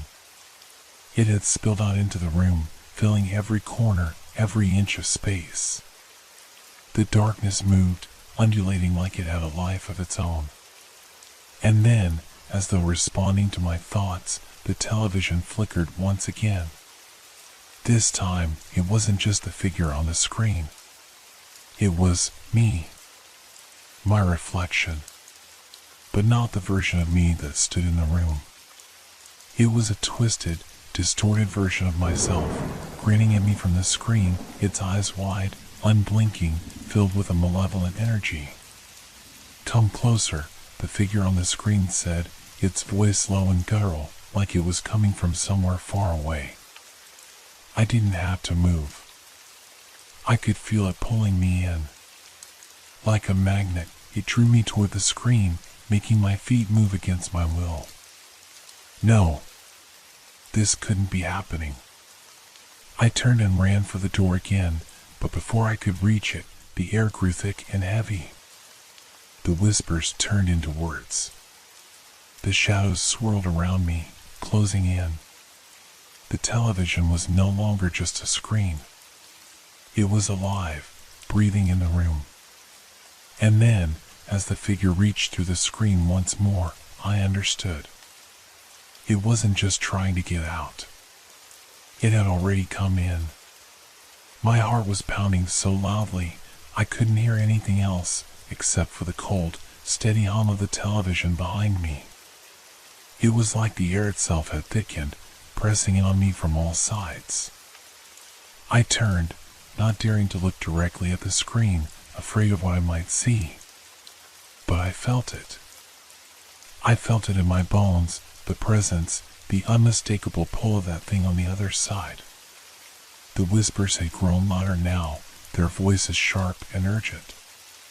They seemed to echo all around me, as though the walls themselves were speaking, urging me to come closer. Closer to the screen. My legs shook as I backed away, struggling to move, as if something invisible were holding me in place. My breath came in ragged gasps, the air feeling colder with each passing second. I had to escape. My mind raced as I glanced around the room. There had to be a way out of this.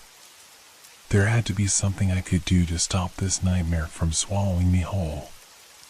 And then, as if fate itself was mocking me, my eyes fell on the remote control lying on the floor. The same remote I had used to turn the television on. Could it possibly help me now? Could it undo whatever had already been done?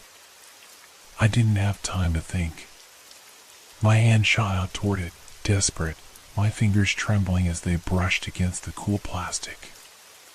I grabbed it, holding it tight as though it were a lifeline. I pressed the power button. Nothing. The screen stayed alive, the image of my twisted reflection staring back at me, grinning with that sinister, knowing expression. It knew. It knew I was afraid. It knew it had already won. The air grew heavier, and I could feel the walls closing in. I could barely breathe. Get it together, I told myself, clenching my fists around the remote. There had to be something. Something I hadn't tried. In a desperate, wild moment, I pressed every button on the remote in rapid succession. Channel up, channel down, volume control, mute. I could hear the clicking of the buttons, but the television didn't respond. The image on the screen remained, only growing clearer, as though it was pulling me deeper. I backed into the wall, the cold surface pressing against my back. I couldn't escape. I could feel the temperature in the room drop, and the darkness seemed to surge around me, thick and oppressive. The figure on the screen moved again. It reached through, its fingers now fully formed, stretching toward me. The hand was inches away. No, no, no! I screamed in my head, trying to tear myself away, but it was too late. The figure's fingers brushed my face, cold and unnaturally smooth. And then, as I stared in horror, the screen shifted. The reflection of me, myself, on the television shifted into something else. It was no longer just a distorted version. It was alive in its own right, its own presence reaching out from the screen, a faceless, twisting mass of darkness that pulsed and shifted like liquid. It wasn't just a reflection anymore. It was reality. I could hear its voice, clearer now. "Come, join me," it whispered, the sound a low, echoing vibration that crawled under my skin. The shadows deepened around me, closing in, tightening like a noose. My breath caught in my throat. I was trapped. I could feel myself drawn forward, the darkness in the room pulling me closer to the screen. My body moved against my will, my legs no longer responding to my commands. It was as though I was slipping out of my own control, drawn toward the television like a moth to a flame. No. I forced my legs to move. Fight it. Fight it. But it was no use. I was powerless. The shadow from the screen was alive now, and it was no longer a mere reflection. It wanted me. It needed me. And then I felt it. A sharp, ice-cold pain in my chest. It was like something was tearing through me, something pulling me from the inside. The air around me grew thick, almost suffocating, as the figure on the screen grew stronger. It was taking me in. I reached out, grabbing anything I could find. My fingers brushed against the edge of the television, but it was like touching ice, cold, unnatural. I screamed, but my voice was lost in the void, swallowed by the shadow that surrounded me. My mind was spinning. Was this it? Was I lost forever to whatever this thing was? Would I ever escape? In that moment of helplessness, something inside me clicked. I had to fight. I wasn't just going to let it win. It wanted to pull me into the screen, to make me part of its twisted reality. I forced my hand forward again, gripping the remote, trying to focus through the panic. The only thing that could break this, the only way out, was to disconnect. Without thinking, I slammed the remote against the TV, breaking the connection. The television flickered, the image on the screen distorting, blurring, before it cut to black. And then, silence. I fell to my knees, gasping for breath, shaking uncontrollably. My body felt like it had been pulled apart and put back together again. The air was heavy with the lingering remnants of the darkness, but for now, I was free. I didn't know if it was over. I didn't know if it was really gone. But I couldn't stay here. I couldn't stay in that room with that thing. I stumbled out of the living room, my mind reeling, every nerve in my body on edge. The world outside seemed eerily calm, almost peaceful, as though nothing had happened.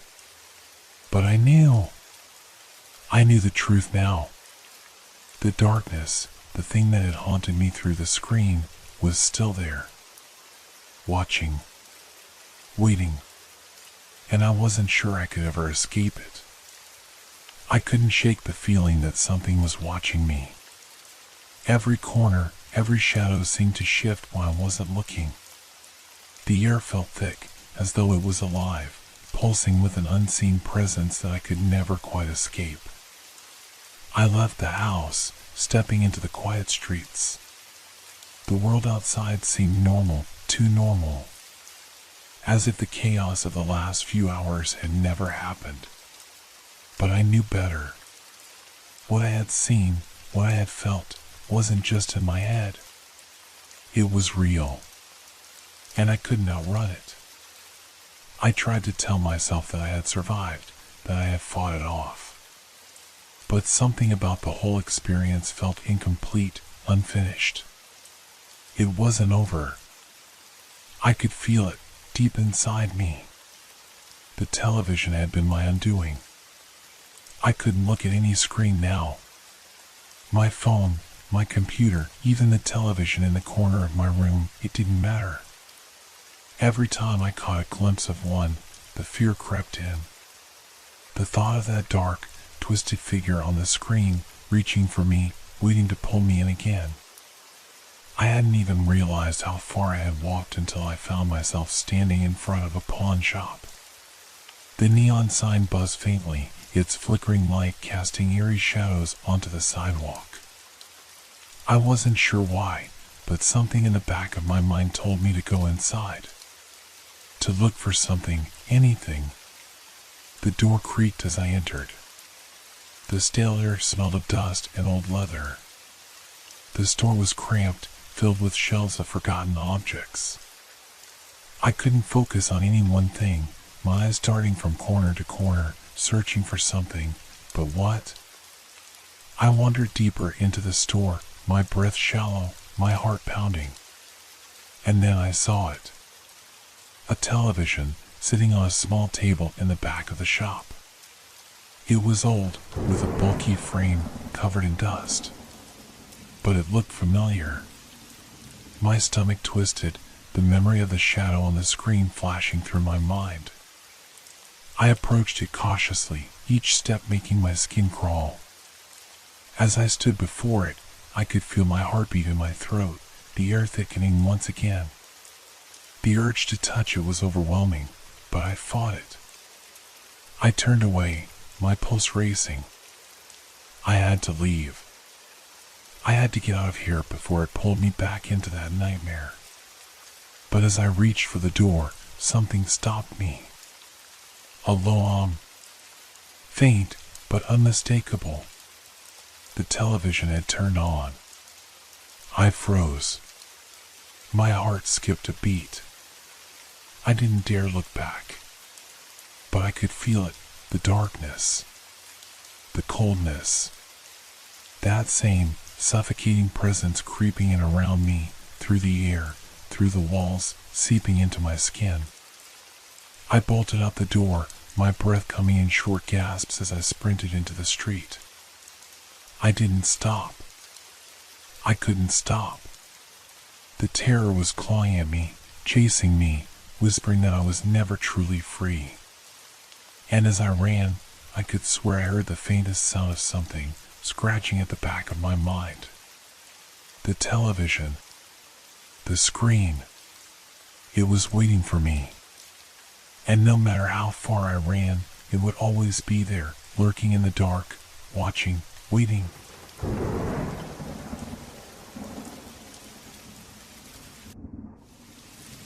It was an ordinary evening, or at least it seemed that way. I was sitting on the couch, scrolling through my phone, when the call came in. Unknown number. It wasn't unusual for me to get random calls, but this one felt different. The moment I picked up, I could feel something heavy in the air. "Hello?" I asked, my voice betraying a hint of unease. "Do you want to save your loved ones?" The voice on the other end was calm, cold even, but unmistakably serious. I froze. My heart raced. It wasn't just a prank call, this was something far more unsettling. "What do you mean?" I asked, my voice barely a whisper. "You have 24 hours. A single decision, a tiny change, and your future will be different. If you don't do it, you will never see your loved ones again." I felt a shiver run down my spine, and my phone slipped slightly from my ear as I struggled to comprehend what was being said to me. "Who is this? What do you want?" My words came up faster now, desperate, trying to regain control of the situation. There was a brief pause before the voice responded, smooth and methodical. The decision is yours. A moment, a small change, and your world will shift. Ignore it, and your family will be lost to you forever. The line went silent. My head was spinning, my thoughts racing. Who was this person? How did they know about my family? My heart pounded in my chest as I clutched the phone tighter, my eyes darting to the clock. 24 hours. Just one day to figure out what to do, or it would all be gone. I tried calling back, but the number was blocked. Nothing. The call had ended, leaving only the emptiness of my living room and the ominous weight of the words hanging in the air. I set the phone down slowly, my mind reeling. My heart still thudded loudly in my ears, the words of the caller repeating over and over. I was alone in my apartment, but the silence felt suffocating. The hum of the fridge, the distant sound of traffic outside, everything had suddenly become too loud, too real. I needed to think. I needed answers. But what was the decision? What could I change in my life that would save my family? I started pacing the room, my thoughts scattered, grasping for something to latch onto. The more I thought about it, the more confused I became. The past few days had been uneventful. I hadn't made any decisions that felt significant, nothing out of the ordinary. Yet here I was, being told that a single moment would change everything. I had no idea what this person wanted from me, what change they were talking about. I wanted to ignore it, to go on living my life, but the weight of their words stayed with me. What if this wasn't just a threat? What if it was real? The hours ticked away as I tried to find answers, but the clock kept reminding me that time was running out. There was a sound. A knock at the door. I jumped, my heart racing, thinking it was someone from the call. But when I opened the door, there was no one there, just the empty hallway, the shadows stretching long in the dim light. I couldn't shake the feeling that I was being watched. Every noise, every movement in the corner of my eye seemed to confirm it. Something was coming for me. The decision. I had to make it. But what was the right choice? And would it be enough to save them? Or was this all just a sick game? The minutes bled into hours, each tick of the clock echoing like a countdown. My mind was a mess, swirling with 1,000 possibilities, none of them making sense. I could feel my pulse quickening, my breath shallow as I replayed the phone call in my head. The voice had sounded so calm, so confident. It wasn't a random threat. Whoever this person was, they knew something about me, something that made my family vulnerable. I tried reaching out to my parents, my sister, even my closest friends, but the calls wouldn't go through. A strange, unsettling silence hung over everything. What was happening? Why couldn't I connect to anyone? I glanced at my phone again. The screen was blank, but the messages and calls from before the mysterious call still lingered. I stared at my own reflection in the dark screen, wondering what decision I could possibly make that would change the outcome. I had no idea what to change or what it would cost me. My apartment felt different now. The walls seemed to close in, the corners darker than they should be. The usual hum of the city outside was muffled, and I felt the weight of something oppressive, something unseen watching me. The air felt thick, like a storm was approaching but had yet to reveal itself. I needed to think clearly. There was no room for panic. I sat at the kitchen table, trying to steady my hands as I traced circles on the wooden surface. The world outside seemed so far away now, and everything felt detached, like I was floating above it. I reached for my laptop and tried to search for any clues, anything that could explain what was happening. But the screen flickered, the search results delayed, and then nothing. The usual websites I frequented came up blank. Was I even still connected to the internet? It was as if the world itself was folding in on itself. Each time I tried to reach out to someone, to dig deeper into what this call meant, I was met with more silence. It was all too surreal. And then, my phone buzzed again. I grabbed it immediately, half expecting the same cold, calm voice. But this time, it wasn't a voice. There was a text. Just one line. Change the date. The message was short, cryptic. Change the date. What did that even mean? Was it a reference to something in my past? Or something in my future?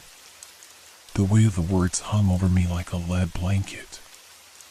I could feel my mind racing, trying to tie it to something, anything that could make sense. But I couldn't. The seconds turned into minutes, and the hours seemed to crawl.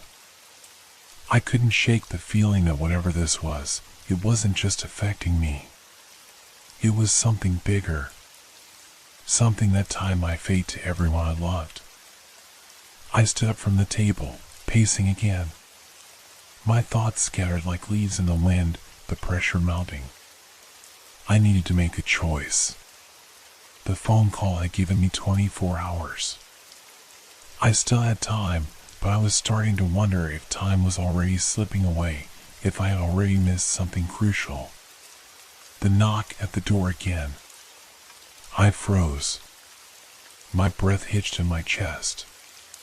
No one was supposed to be here. I approached the door slowly, my hand trembling as I gripped the knob.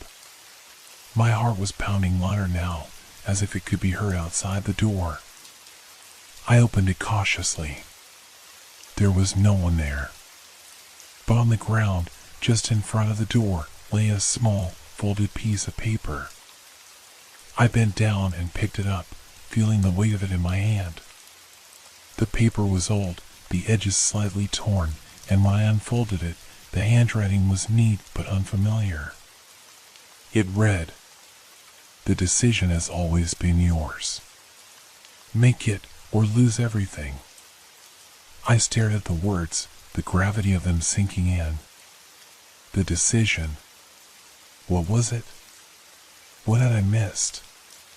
There were no more clues. No more calls. No more messages. Just the overwhelming silence pressing down on me. I looked at the clock again. 12 hours left. I felt a chill creeping over me.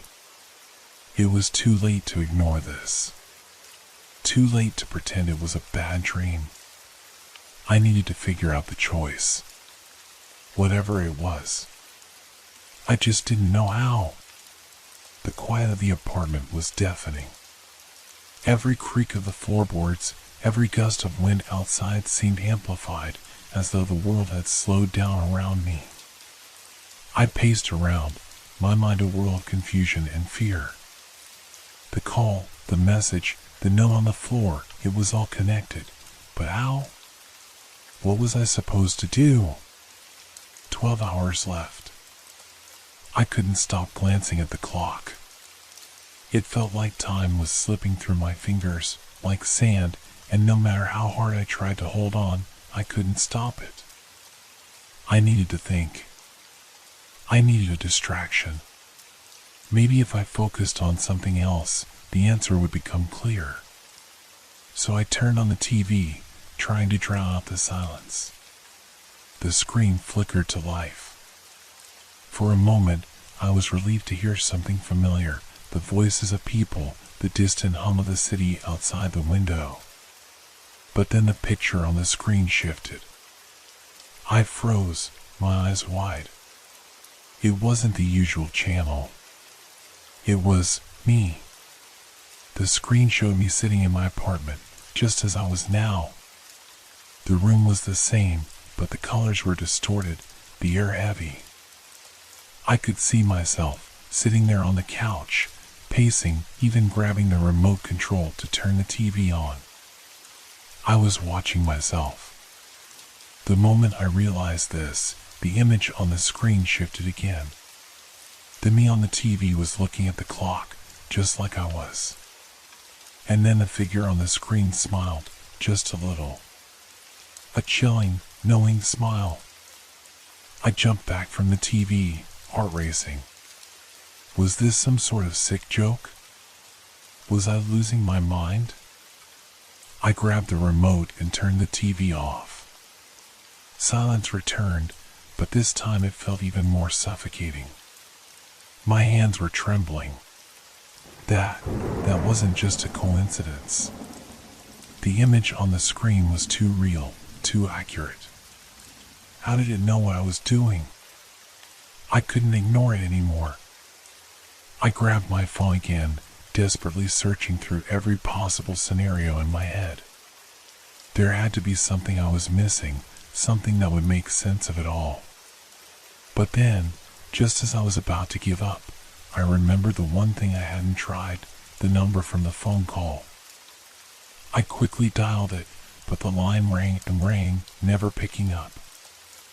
I tried again and again, growing more desperate each time. No answer.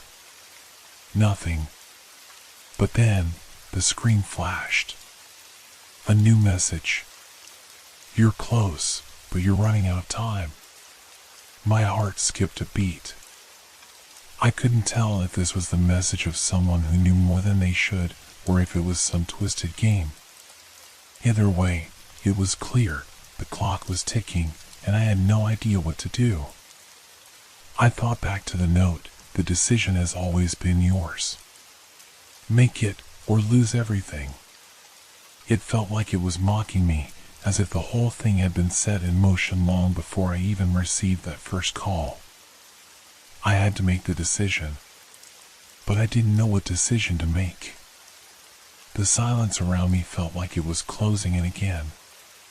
Every noise from outside the apartment sounded muffled, as if it were coming from a long way off. I opened the door again, but this time I didn't see anything. No note. No stranger standing outside. Only the empty, dark hallway. I turned around and locked the door behind me, my mind spinning. And then an idea hit me. What if the choice wasn't about doing something? What if it was about not doing anything at all? But how could inaction be the right choice? How could that even be possible when everything seemed to be pressing on me? My eyes darted to the clock. The hours were slipping away. I closed my eyes for a moment, trying to steady my thoughts. My phone buzzed once more, and I almost didn't want to look. But I knew I had no choice. The message was short, a single line. Choose the right moment. I stared at it, trembling. The right moment? What did that mean? There was no clarity, no clear path. Just this endless maze of choices, none of which seemed to matter. The fear, the pressure, everything was coming to a head. My mind raced. Could I change something from my past, some small action or decision? Was there a moment in my life where I had taken the wrong path? Was that the decision I needed to make? The ticking clock echoed in my mind, and I felt the weight of the unknown pressing harder. Whatever I decided, I knew one thing: I couldn't escape it. I could feel it closing in on me, the feeling that something was already in motion, and no matter what I did, there would be consequences. The right moment. What was it? The air was thick with tension, like the calm before a storm. I couldn't stop shaking. My mind felt like a maze, every path I took leading to more questions, more confusion. The clock ticked on, reminding me with every passing second that time was running out. The message, choose the right moment, kept replaying in my head. But how? What was the right moment? Could I change something from my past? Could I fix a mistake I didn't even know I made? I sat back on the couch, trying to focus, but all I could think about was that smile on the TV screen. It wasn't just the image, it was the way it felt, the way it seemed to know me. I shuddered. The screen had shown me, sitting there, as if it had been watching me all along. It was almost as if the TV knew more about me than I did. I grabbed my phone again. I needed answers, and I wasn't going to get them by sitting here. I had to do something. The first thing that came to my mind was calling the number again, but the buzzing emptiness of the line was all I received. No one ever picked up. My finger hovered over the number, tempted to try once more, but I couldn't bring myself to do it. The silence on the other end was more terrifying than the call itself. It was like I was being listened to, watched from the other side of the screen, like there was no escape. My hand shook as I dropped the phone onto the coffee table.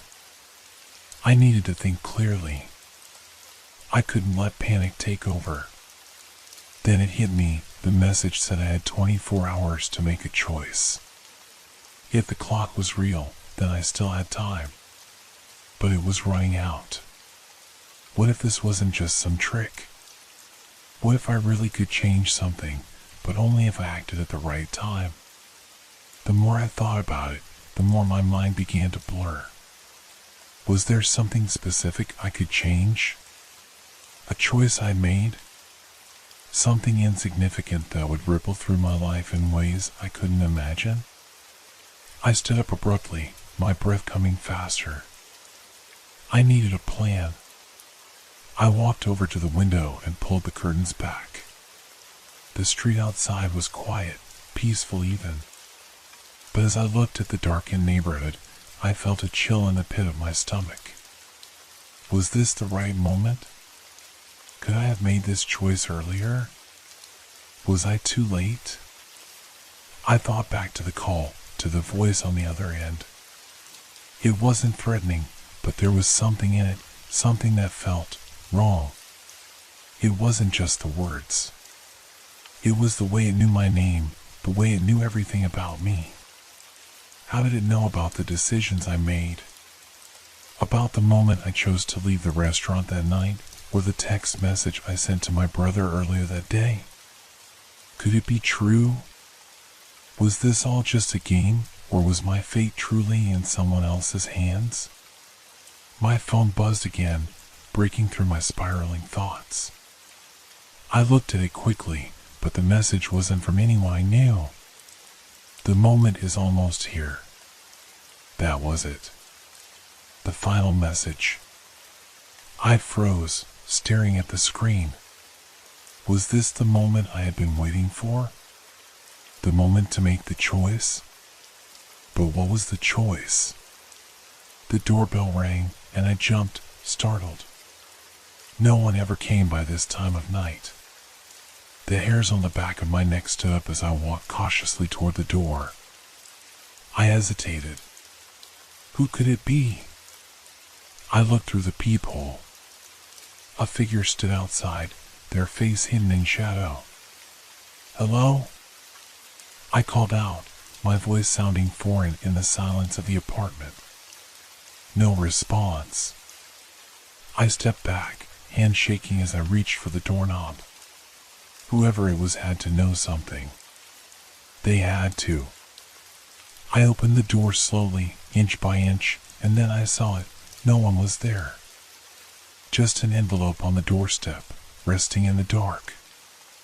I bent down and picked it up, the paper cold in my hands. I glanced around, but the street remained empty. No signs of anyone watching. I closed the door behind me and ripped the envelope open. Inside was a single sheet of paper, and the words written in dark ink chilled me to the bone. It's time to choose. But choose wisely. Your next step is the last one you'll take. I stared at the words. My hands were trembling. This was it. The moment had come. What would happen if I didn't choose? If I ignored it all, would my life go back to normal? But deep down, I knew I couldn't ignore it. I couldn't undo the call. I couldn't undo the pressure, the fear, the doubt. Something had changed. And if I didn't act, if I didn't make the choice right now, then the consequences could be far worse than I imagined. I was running out of time. The paper in my hands felt like it was burning, its words searing into my mind. Your next step is the last one you'll take. I couldn't breathe. My chest was tight, the weight of the message pressing down on me. It was no longer just a call, it was a countdown. The moment I had feared, the moment I knew would come, was finally here. I looked at the clock. Less than 2 hours had passed since the first call. I still had time, but every second felt like it was slipping away, and with it, any chance of undoing whatever had been set into motion. I tried to steady myself, walking across the room, my thoughts racing. There had to be something I was missing. Something I hadn't seen. But what? I couldn't escape the feeling that I had already made the wrong choice somewhere along the way. That tiny, almost insignificant moment, that one thing I couldn't remember, it had to be it. The moment. The phone call had been too specific, too focused on time, too precise. It wasn't just about a decision, it was about controlling time itself.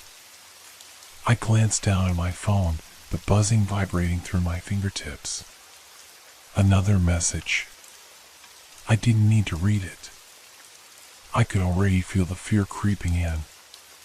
Everything you do from now on will be irreversible. I dropped the phone onto the couch, the words echoing in my mind. Irreversible. The weight of them hit me like a stone. I stood motionless, the fear almost paralyzing. My whole body was stiff, my breath coming in shallow bursts. I could feel it, something was watching. I wasn't alone. My eyes flicked to the television, where the flickering image of my living room appeared on screen again, just like the first time I'd seen it. I turned to face the screen, my heart pounding. This time, though, something was different. The reflection of my living room, my actual living room, wasn't quite right. The angle was off, the light seemed to fall in strange ways. There was a shadow. A figure standing in the corner of the room, just out of sight. I could almost hear its slow breathing, almost feel the heat of its presence, like it was waiting for me to notice. It knows I'm watching. My heart skipped a beat. The figure in the corner of the reflection was growing more distinct, its outline sharper now, as if it were stepping out of the screen. The air turned cold, and I could feel it tightening in my chest. It was coming closer. I couldn't move. My feet were glued to the floor, my mind racing in every direction. But there was no escape from this. Not from the shadow that was inside the screen. I reached out, trembling, and turned off the TV. The room fell into darkness, but the shadow, the presence, was still there, lingering. I could almost hear the faint, distorted hum of the television that had just been turned off, like it was alive in its own way. It had been waiting for me. I turned on the light, breathing hard, trying to steady myself. What was happening? How had it gotten here? And then, the phone rang again. The same number. I swallowed hard, my throat dry. There was no way I could ignore it. I picked up the phone, my hand shaking as I pressed it to my ear. The voice on the other end was smooth, calm, and disturbingly familiar. "You've made your choice," it said. "Now live with it." I froze, my mind going blank. "What do you mean?" I managed to choke out. The shadow will come. It will take what it wants. And just like that, the line went dead.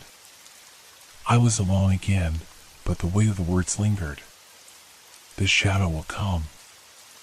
I dropped the phone and spun around, my heart pounding in my chest.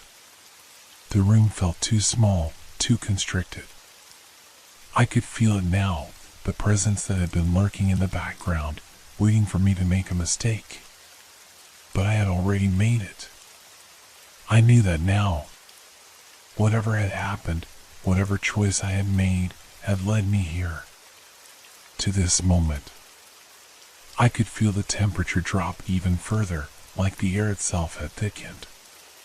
My breath came out in visible puffs, and then, slowly, a figure stepped out from the darkness. It was no longer a shadow, it was a person. It was me. I stumbled backward, my pulse racing. My reflection in the figure's eyes was wrong, twisted. It wasn't just me anymore. It was a version of me that I hadn't chosen. A version of me that had made a different choice, a choice I hadn't even known I had. I wanted to scream, to run, but my feet wouldn't move. The figure reached out a hand, its fingers cold and trembling as it hovered just inches from my face. It smiled, and everything I had ever known fell apart.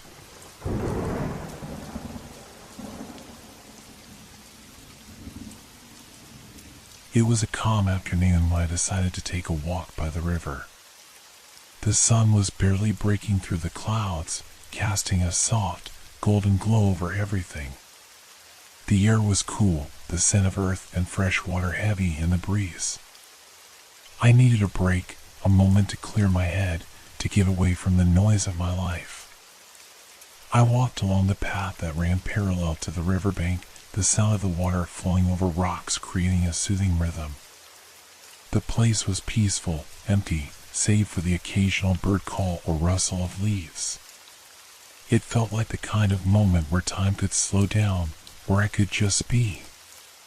But then, as I walked closer to the river's edge, something caught my eye. It was a glimpse, just a reflection. At first, I didn't think much of it. It was just the water, rippling gently under the trees. But then I stopped. There, in the surface of the river, was my reflection. Or so I thought. I leaned in closer, squinting at the water. My reflection wasn't quite right. The way it moved didn't match my own actions. I had stopped walking, yet the figure in the water kept moving forward, as if continuing on a path I had just left behind. Confused, I took a step back, watching as my reflection seemed to pause, then turn its head to face me. The stillness of the moment made my heart beat a little faster. Something was off. I could feel it. I stepped closer again, watching my reflection closely, but the figure did not mirror me. Instead, it turned its gaze toward the trees behind me, and in the next moment, it began to walk on its own, as if it was separate from me, living its own life. I froze. It moved like me, but it wasn't me.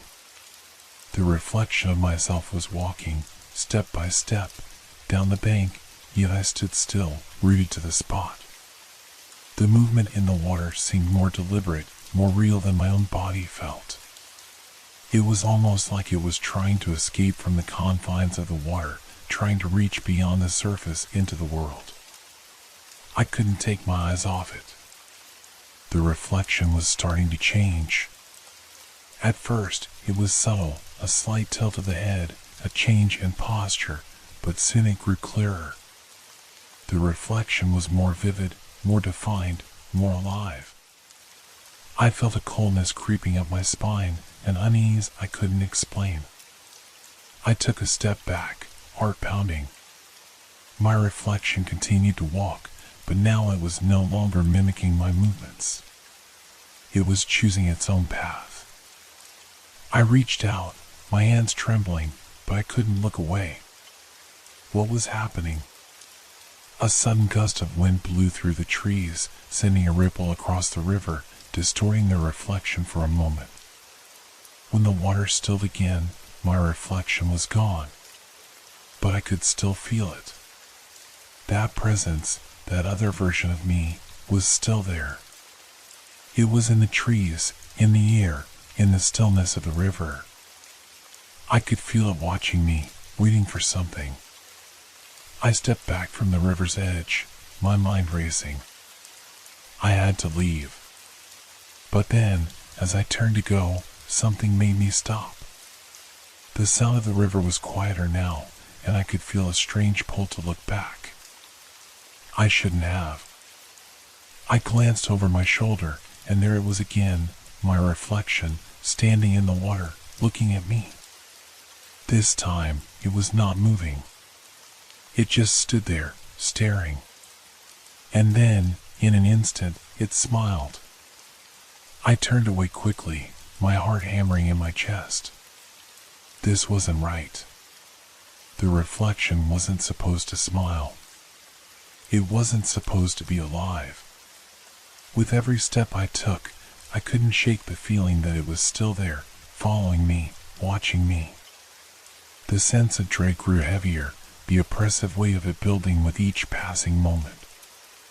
As I hurried back along the riverbank, the unease wouldn't leave.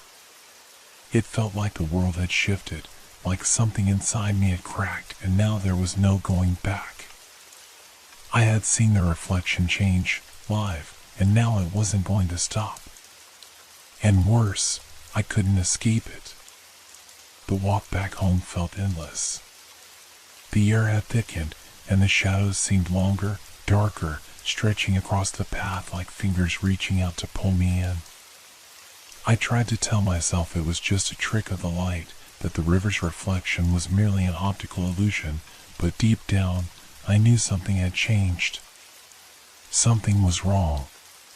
By the time I reached my front door, the unsettling feeling hadn't left. I fumbled for my keys, my hands shaking, my mind racing. I needed to calm down, to tell myself it was just my imagination running wild. After all, it had been a strange experience, but nothing that couldn't be explained away. The house was quiet when I stepped inside, the soft creak of the door closing behind me the only sound. I went straight to the kitchen, poured myself a glass of water, and tried to steady my breath. I leaned against the counter, staring at the reflection in the darkened window above the sink. But my own reflection didn't look the same. It was still me, but different. I couldn't pinpoint it at first, but there was a certain coldness to the way it stared back at me. The eyes in the reflection seemed emptier, as though they weren't really mine. I blinked, confused. The reflection blinked too, but then, just before my eyes, the figure in the glass tilted its head slightly, as if questioning me. A sharp chill ran down my spine. No. This was impossible. I was seeing things. I turned away from the window, the glass of water trembling in my hand.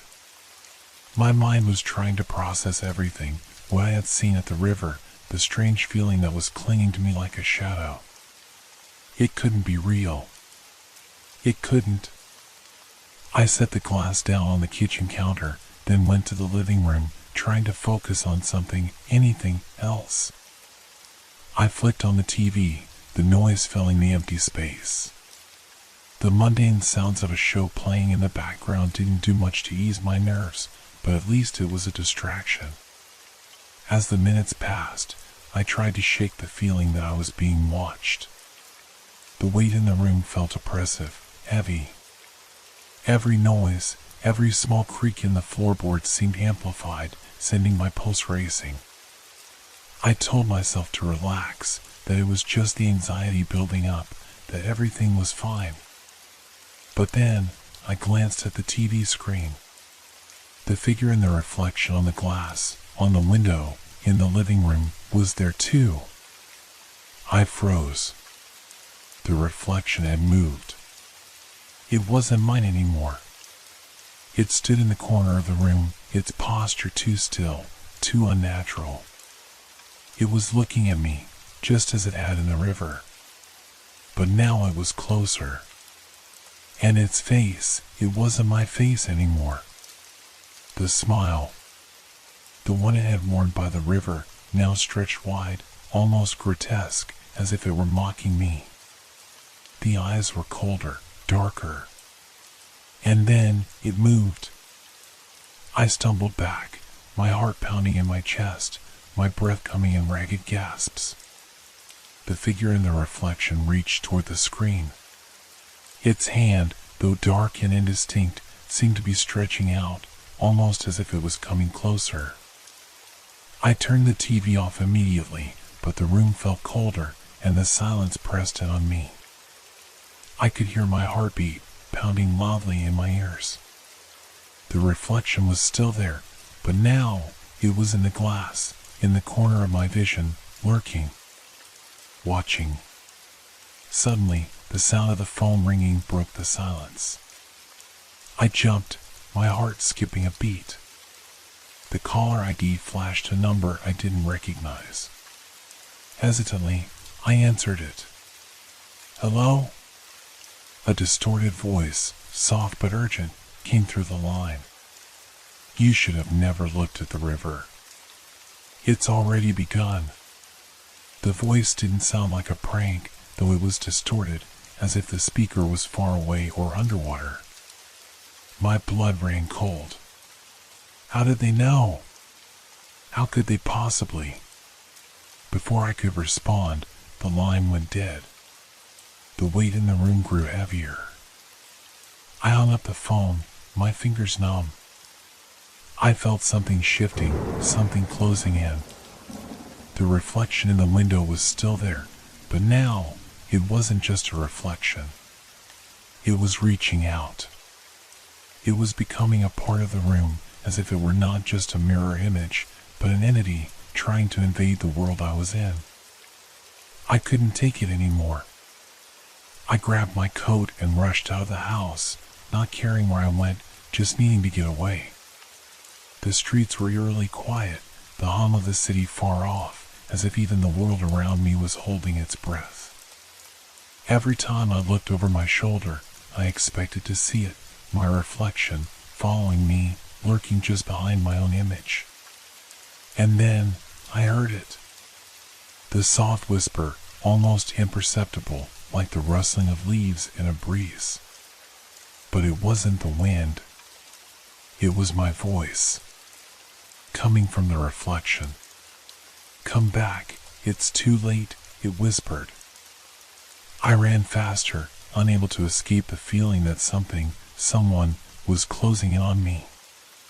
The world felt wrong, like the line between what was real and what wasn't had been blurred. My reflection, no longer just an image, was alive, and it wasn't going to stop. I had to find a way to end this. But deep down, I knew it was already too late. I didn't stop running. I couldn't. My legs ached, my breath came in ragged gasps, but all I could think about was the reflection, that was somehow following me, creeping through the corners of my vision, like a shadow I couldn't shake. I didn't know where I was going, only that I needed to get away from the house, from everything that felt wrong. I found myself walking down an unfamiliar street, my surroundings blending into one blurry haze of streetlights and empty shops. It was quiet, too quiet. The city had always been noisy, alive, but now it felt abandoned, as though I was the only one left. As I walked, I kept glancing over my shoulder, half expecting to see my reflection there, in every window, every mirror, watching me, waiting for the right moment to close in. I stopped at a small park, the swing set creaking faintly in the wind. It was dark, and the only light came from a single street lamp flickering in the distance. I sank down on one of the benches, my mind racing, my chest tight. I couldn't process everything, what was happening to me. Why had this started? The phone call, the reflection, the voice. I looked down at my phone. It felt strangely heavy in my hand. I checked the time. It had been hours since the call. I hadn't heard from anyone else, but that voice kept echoing in my mind. It's already begun. What did that mean? The silence around me was oppressive, pressing in from all sides. I could still hear the soft rustling of leaves, but it didn't sound like wind anymore. It sounded like someone was moving, stepping through the trees, slowly, methodically. I stiffened, my heart thudding loudly in my chest. I strained my ears, listening, but all I could hear was the sound of my own breathing. Then I saw it. At the far end of the park, near the shadows of the trees, there was something, or someone, standing still, just out of reach of the dim light. It was hard to make out at first, but as I squinted into the darkness, I recognized the figure. It was me. Or it looked like me. The figure was standing perfectly still, just like I had done earlier by the river. But this time, it wasn't just an image. It wasn't a reflection. It was real. I could feel the air around me shift. It was colder now, and I could see my breath in the night air. My legs moved before I could think. I stood and began walking toward the figure, my every step careful, deliberate, like I was afraid of making a sound. The figure, my reflection, didn't move. It just stood there, its head slightly tilted, as if waiting for me. I stopped just a few feet away, my heart pounding in my chest. I could feel the cold emanating from it, not from the night air, but from it, the figure, the reflection. And then it spoke. "You're not supposed to be here," it said, its voice the same as mine, but cold, distant, empty. I froze, the words sinking into me like stones. It was like hearing my own voice, but twisted, like a distorted echo from deep underwater. "Go back," it whispered. "You can't outrun it. It's already part of you." I wanted to scream, to run, but my feet felt frozen to the ground. This thing, this reflection, it wasn't me. It couldn't be. But then, what was it? How was it alive? Why was it here? The reflection took a step closer, and I took a step back, suddenly aware of how close it was. Its eyes, my eyes, bore into me, empty and hollow, like there was nothing left of me inside. I stumbled backward, and that's when I noticed it, the ripples. At first, I thought it was just the wind, but there was no breeze. No movement in the air. The reflection, it wasn't just in front of me anymore. The ripples in the air were spreading, distorting everything around me. I looked at the trees, the ground beneath me, and they all seemed to flicker, like they were part of a broken picture, one that was coming apart. The reflection, the thing, was spreading, infecting everything. The more I looked at it, the more I felt the ground shifting beneath me. "It's too late," it said again, its voice not even a whisper now, but a cold breath against my ear. "Everything you do, every step you take, I will be there. You can't escape yourself." I turned and ran. I didn't care where. I just needed to get away. My heart raced as I sprinted down the path, the sound of my footsteps echoing in the silent night. But as I ran, I felt it again. The sensation of being watched. I dared not look back, but the weight of its presence was suffocating. The air felt thicker, the streets darker. I was running, but it was like I was running in place. No matter how fast I moved, I felt its reach getting closer, pulling me back. And then I heard it.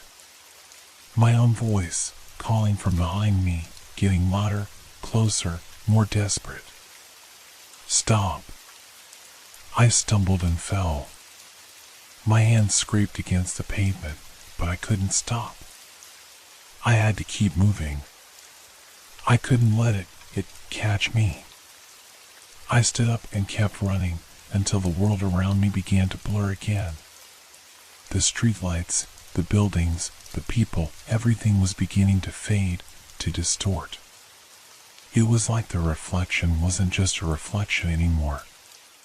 It was consuming everything. And I knew that there was nowhere I could run. Because I wasn't just running from it. I was running from myself. I woke up with a jolt, heart pounding. For a few moments, I wasn't sure where I was. The cold, damp air pressed against my skin, and the smell of wet earth was sharp in my nostrils. I looked around. I was no longer in the park. I was on the riverbank again. The same river, the same trees swaying overhead. I rubbed my eyes and tried to shake off the remnants of the nightmare that had clung to me like cobwebs. It wasn't real. It couldn't be. The reflection, the voice, it was all in my head. My mind was playing tricks on me, creating monsters out of shadows. But then, I saw it. The water. It was still and silent, reflecting the trees above like a mirror. I hesitated for a moment. I couldn't do it. I couldn't look. I knew what would happen if I did. But the pull was too strong. I stepped closer, the cold mud squelching under my feet. I gazed into the water, and there it was. My reflection, staring back at me, just like before. But this time, it was different. It wasn't moving. It was smiling. I staggered back, breath catching in my throat. The figure in the water grinned wider, its face twisted in a grotesque mockery of my own. Its eyes, my eyes, were hollow, black holes, as though they were sucking in the light around them. I turned away, but the air felt heavier now. The pressure was suffocating, pressing down on me from all sides. I could hear my pulse thumping in my ears. There was a sound, distant and faint at first, but growing louder. The unmistakable sound of footsteps crunching through the dirt behind me. I turned again, but there was nothing. Just the trees, the empty path, and the river. It was gone. Or was it? My heart skipped a beat. I turned back to the river, knowing what I would see. There it was. My reflection, no, it was no longer mimicking my movements. It was standing still, staring at me, waiting. And this time, its lips moved. "Why are you running?" it asked, the voice low and chilling, echoing in my skull. I couldn't breathe. I couldn't move. My legs felt like they were made of stone, my body frozen to the spot. "Stop," I whispered to myself. "It's just a reflection. It's just in my head. It can't hurt me." But the reflection didn't stop. It leaned closer to the water, its fingers brushing the surface. And for a moment, I thought it might reach out and pull me in. It felt like it was calling to me, beckoning me to step into the river, to be swallowed up by the darkness. "Don't you want to know?" it whispered, its voice like a rustling leaf, barely audible. "Don't you want to know how it feels?" My head spun. My mind raced, trying to understand what was happening. Was it a warning? A trick? Or was it the truth? Was this reflection, this thing, the real me? The one that had been hidden beneath all these layers of my life? Was it the part of me that I had been running from all along? I closed my eyes, trying to block it out. I had to think. I had to figure out what to do. But all I could hear was its voice echoing in my mind. "Look at me," it coaxed.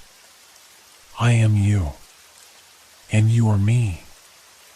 I opened my eyes again, and my reflection was gone. For a moment, everything was quiet. Too quiet. The wind had stopped, and even the river seemed to hold its breath. I felt something shift in the air, a tension building up around me, as though the very space was holding its own breath, waiting. I took a step back. Something wasn't right. My skin tingled with a strange, unsettling sensation, like I was being watched. I couldn't escape it. I was surrounded by the feeling of its presence. It was there, just behind me, lurking in the shadows. I didn't need to look back to know. I felt it deep inside me, like a thorn twisting under my skin. Then I heard it again. The footsteps. They were closer this time. I spun around, but there was nothing there, no one. But the trees were different now. They seemed to be leaning closer, bending toward me, their branches like skeletal fingers stretching out, reaching, waiting for something. I took a deep breath and ran. I didn't know where I was going, only that I had to get away. My mind screamed at me to keep moving. But with every step, I felt the weight of the reflection grow heavier, pulling me down, like gravity itself had turned against me. As I ran, I looked up at the sky, expecting to see a familiar sight, but the stars had vanished. The night was pitch black, like an endless void, swallowing everything around me. I stumbled over the uneven ground, my legs giving out from under me. I fell to my knees, gasping for air. My hands dug into the dirt, and I looked up again. It was there. The reflection was in the sky, hovering above me like a black cloud, an endless ripple in the atmosphere, bending and distorting the stars. And within it, I could see my face. Not the one I knew, but the one that had been there all along, watching, waiting. It smiled again, its lips curling in a sinister grin. And I knew then I couldn't escape. I couldn't breathe. The air was thick, suffocating, like I was trapped beneath water. My heart hammered in my chest, each beat like a drum echoing through the darkness. I tried to move, but my limbs felt frozen, heavy. Every time I looked at the sky, the reflection was there, looming above me like an omen. It was watching me. It was waiting. I tried to crawl, to run, but my body betrayed me. My knees scraped the dirt, my hands shook violently, and all the while, that grin, its grin, was seared into my mind.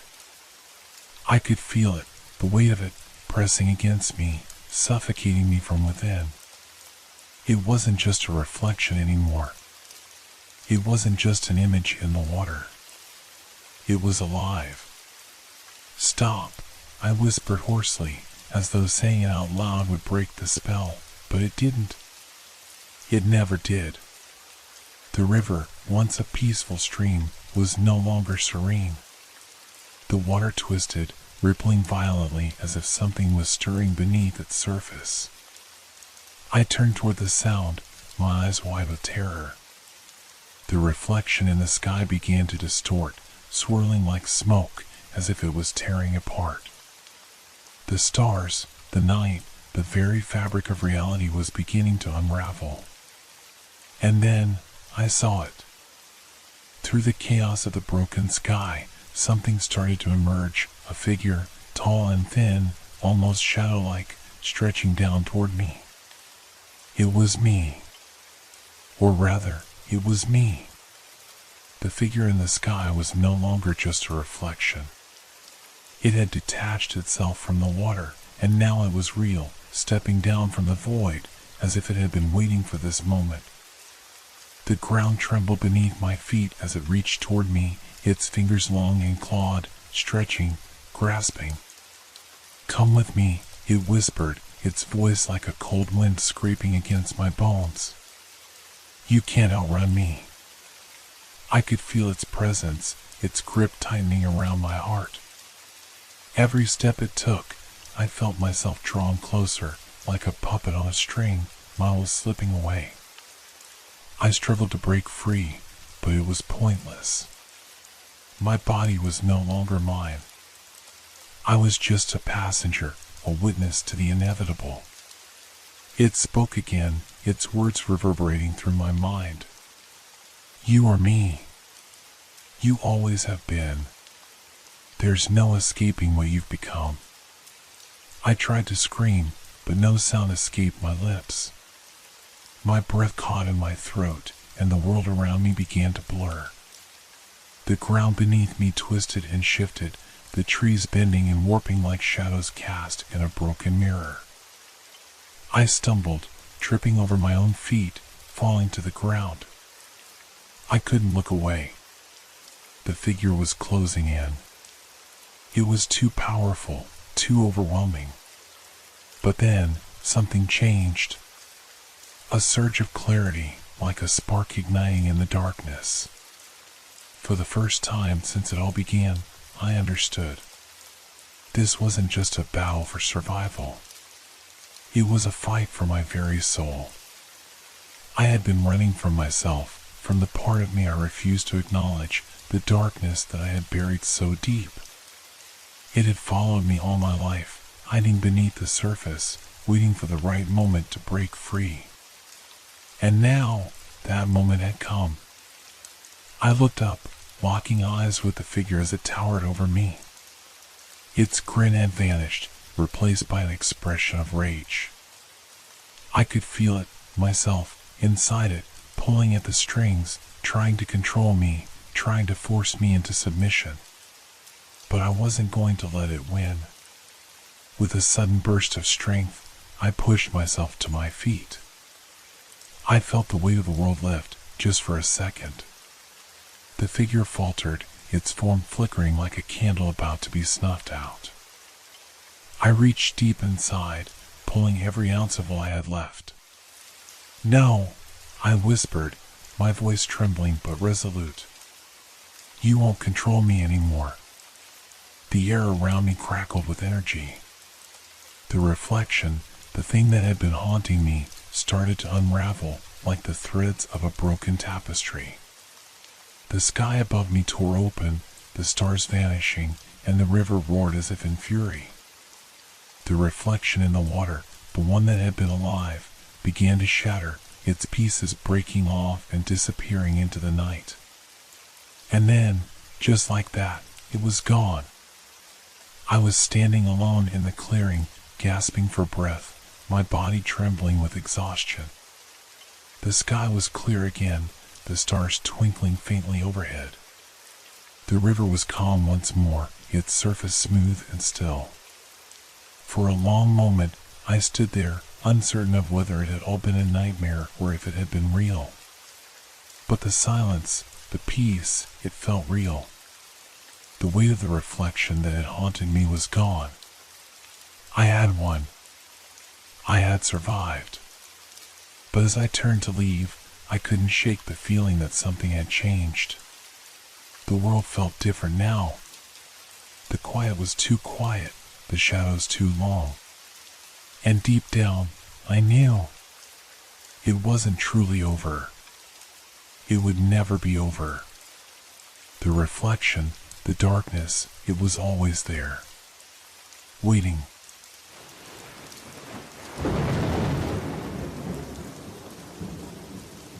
Have you ever felt like time was slipping through your fingers? Like you were losing moments, but you couldn't understand why? It started with something small, just a minute here, a minute there.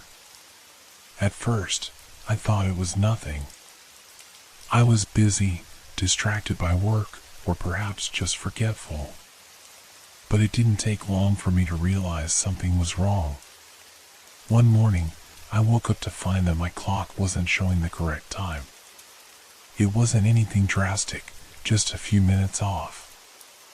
I adjusted it, thinking it was simply a malfunction, but as the day wore on, it happened again. This time, it was 5 minutes lost. Then, 10. And eventually, hours. My clock never seemed to match the world around me.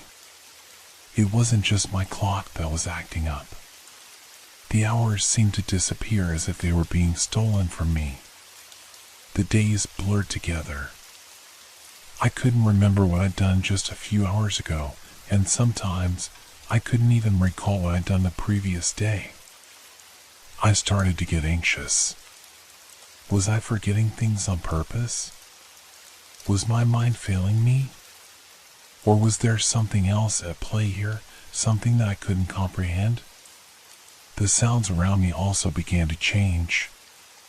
The ticking of the clock in my living room, once a comforting reminder of time passing, now sounded distorted. It ticked too fast, then too slow. The rhythm seemed off, as though the clock itself was mocking me, reminding me that time wasn't on my side. I tried to focus. I tried to make sense of it all. I kept track of every minute, checking my watch obsessively, making notes on my phone, but it didn't help. Time would slip away, and I couldn't stop it. My friends began to notice too.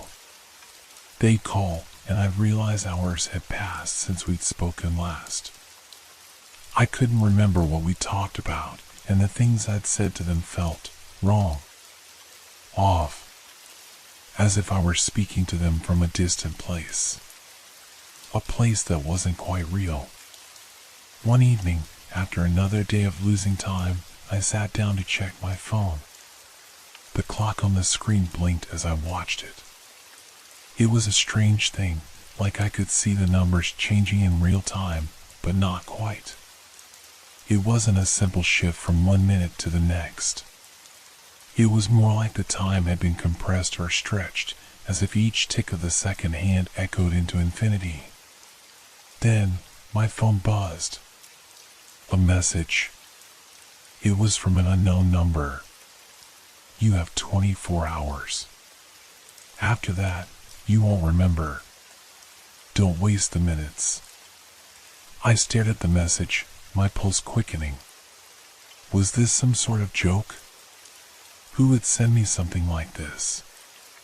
But deep down, I knew something was wrong. The message, the words, they felt too real. Too familiar. I immediately looked at the clock. The time was exactly 6 p.m. I quickly checked my phone. It read 6:03. A few minutes had passed. But it wasn't just a few minutes. I had lost them. Panic began to take hold of me. My breath came in short gasps as I stood up and paced the room. The walls around me seemed to close in. How could time just slip away like this? How could I be losing so much of it and not even know where it was going? My heart raced. Was someone playing a trick on me? Or was something else happening? I glanced at the clock again. This time it read 6:15. 15 minutes. Gone. Just like that. I rushed to the window, throwing it open, hoping for some fresh air, but all I could hear was the sound of my breath, shallow and erratic, echoing in my own ears. The street below seemed different, distant, as though it had been distorted by the time that had slipped away. The night was settling in, darker than usual, and there was a stillness in the air. I could feel it, that weight pressing against me. Suddenly, I heard a faint noise, barely perceptible at first, but growing louder with each passing second. It was a ticking sound, like the ticking of a clock. But it wasn't coming from the living room anymore. It was coming from outside. From somewhere in the dark street below. I leaned out the window, straining my ears to catch the sound. There was no one out there, no cars, no footsteps, just that rhythmic, relentless ticking. I felt a chill run down my spine. What was it? The sound stopped. And then, I felt it. Something was moving. Something was in the air. It was like the world had shifted, like I wasn't alone anymore. I pulled my head back inside, slamming the window shut, but the ticking continued, louder now. Inside my own mind, inside my own house. As I turned away from the window, my gaze fell on the clock. It was now 6:30. Half an hour. Gone. My phone buzzed again. You're running out of time. I had no idea what was happening, what was real, and what wasn't. But I knew one thing for sure, whatever was happening, it wasn't stopping. And I couldn't escape it. The next day felt like a blur. I woke up to the sound of my alarm ringing in my ear, and for a moment, I thought I had dreamed everything that had happened the night before. But as I reached for my phone, I saw the message again. You have 24 hours. After that, you won't remember. Don't waste the minutes. The words were still there, as if they had been printed on my mind. I couldn't shake the feeling that I was being watched, that someone, or something, was controlling the flow of time around me. The air felt heavier, as though it was laden with the pressure of those precious minutes I was losing without realizing. I went to the kitchen to make coffee, but something was wrong. I couldn't remember what I had done the previous night. Had I made coffee then, too? I opened the fridge to grab the milk, but when I turned back to the counter, I found myself staring at the empty space where I'd left my cup. It was gone. The kitchen, once so familiar, seemed to stretch away from me, like a puzzle I couldn't put together. My hands shook as I pulled the milk out of the fridge and set it on the counter. I wasn't sure how long I had been standing there, but when I looked at the clock again, I saw that hours had passed. Just like that. My thoughts raced as I tried to focus. I had to find an explanation. Was I losing my mind? Or was something far more sinister at play? I picked up my phone, desperate for a distraction, but as I unlocked it, I saw that it was already 11 a.m. I hadn't even checked the time in the last hour.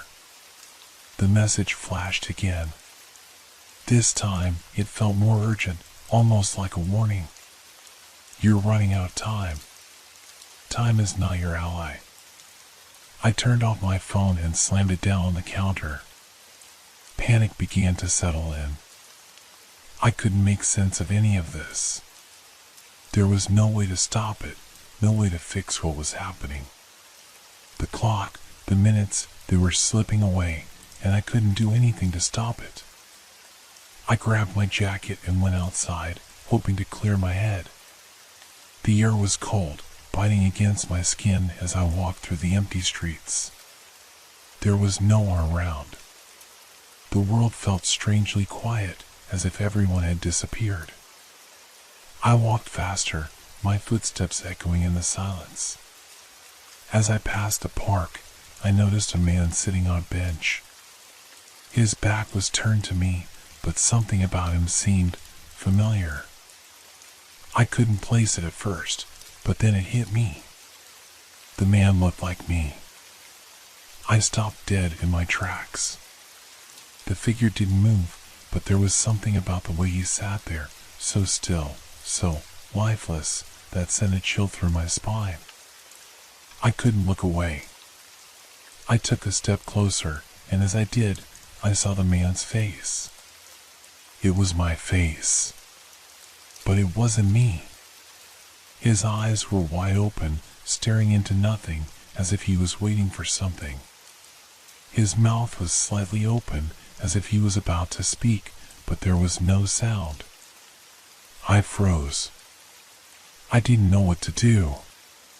Was this another part of the puzzle, another layer of the strange reality I was trapped in? Then, before I could take another step, the man turned his head. Slowly. He looked straight at me, and for a split second, our eyes locked. It was as if the world stopped. A cold gust of wind blew past me, and the man's figure disappeared. Just like that. I stood in the park for what felt like hours, trying to piece together what had just happened. Was it real? Was it my mind playing tricks on me? I had to keep moving. I had to figure this out before it was too late. But the more I thought about it, the more I realized something terrifying. The man, the reflection of myself, he was me. A version of me. But why was he waiting? Waiting for what? And why did it feel like he had been there longer than I had? I looked at my watch. It was 2 p.m.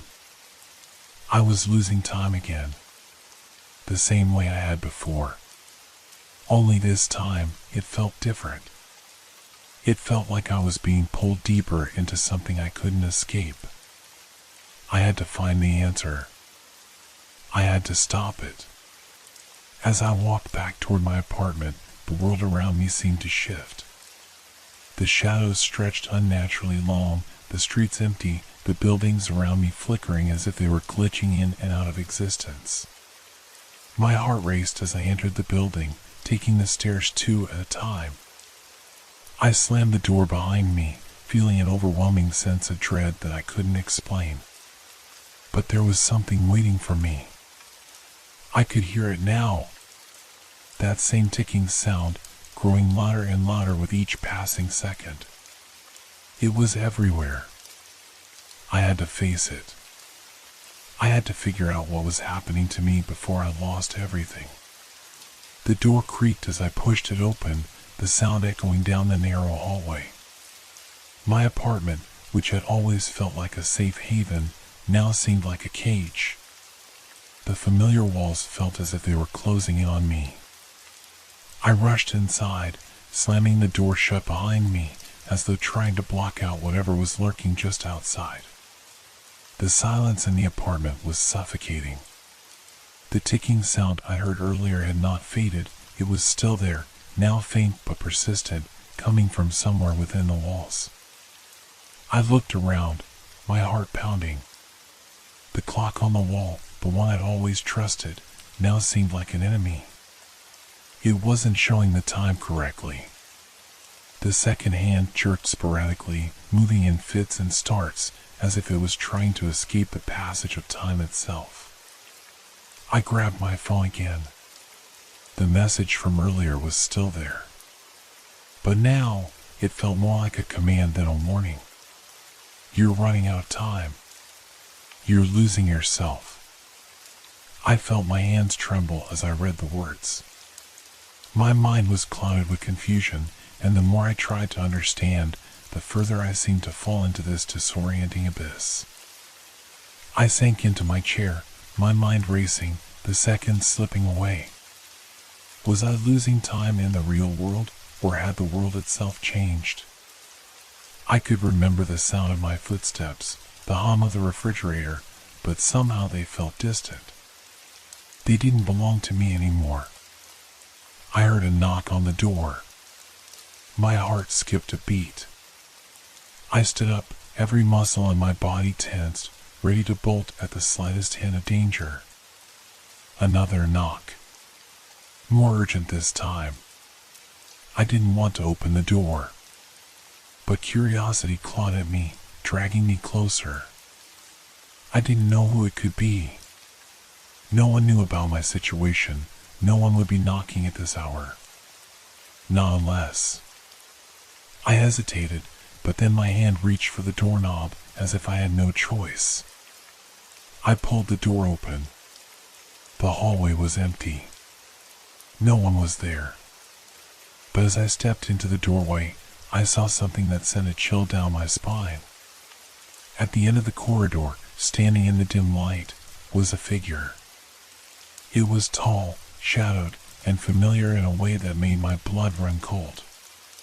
It was me. The figure stood motionless, staring back at me with cold, unblinking eyes. His face was contorted into a grotesque version of my own expression. He didn't move. He didn't speak.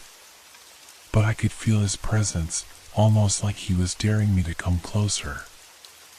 I stood frozen, unable to take my eyes off him. The air between us felt thick, charged with some strange energy I couldn't explain. Time seemed to stretch, each second becoming a minute, each minute an eternity. Then, just as quickly as it had appeared, the figure turned and disappeared into the darkness at the end of the hallway. I rushed forward, but by the time I reached the spot where he had stood, there was nothing. Just the same empty corridor. I closed the door behind me, my mind racing. What was happening to me? Why was this happening? The clock on the wall read 3 p.m. How had so much time passed so quickly? I had just been sitting here, trying to make sense of it all, but time was slipping through my fingers like sand. I could feel the panic rising again, like a tidal wave. I wasn't sure if I was still in control of my own life, or if I was losing myself entirely. Then, without warning, the message appeared on my phone again. The minutes are running out. Choose your next steps wisely. I ran my fingers through my hair, my breath shallow, as I struggled to focus. The pressure was unbearable. It was as if the clock had become a living, breathing thing, chasing me, tormenting me with its relentless march. Every second felt like a minute lost forever. The figure in the hallway. The ticking clock. The message. It was all connected. But how? What was I supposed to do with the time I had left? There had to be a way out of this. There had to be something I could do to stop it. I looked around the room, searching for any sign that would guide me. That's when I noticed something strange. The reflection in the mirror was off. The figure that stared back at me wasn't me anymore. It was the man from the hallway, standing behind me, his eyes cold and dark. I spun around, but there was nothing there. No one. The mirror flickered, the image warping for a moment, like a glitch in the fabric of reality itself. I stumbled back, my breath catching in my throat. You're losing your grip. The voice came from nowhere, but I heard it as clearly as if someone had whispered it directly into my ear. I was no longer sure what was real. Was it the reflection? Was it the time slipping away? Was I losing my mind? I turned my back on the mirror and rushed to the window, desperate for some sense of clarity. But even the world outside seemed wrong. The sky was darkening, not with the coming night, but with something else. Something ominous. A shadow seemed to stretch across the streets, like a cloud that was too thick, too heavy to be natural. I had to escape. I had to find a way to fix this before it consumed me entirely. But where could I run? How could I outrun time itself? The feeling of suffocation had only deepened since the strange encounter in the hallway. The weight of time was becoming unbearable, and I could sense its grasp tightening, inch by inch.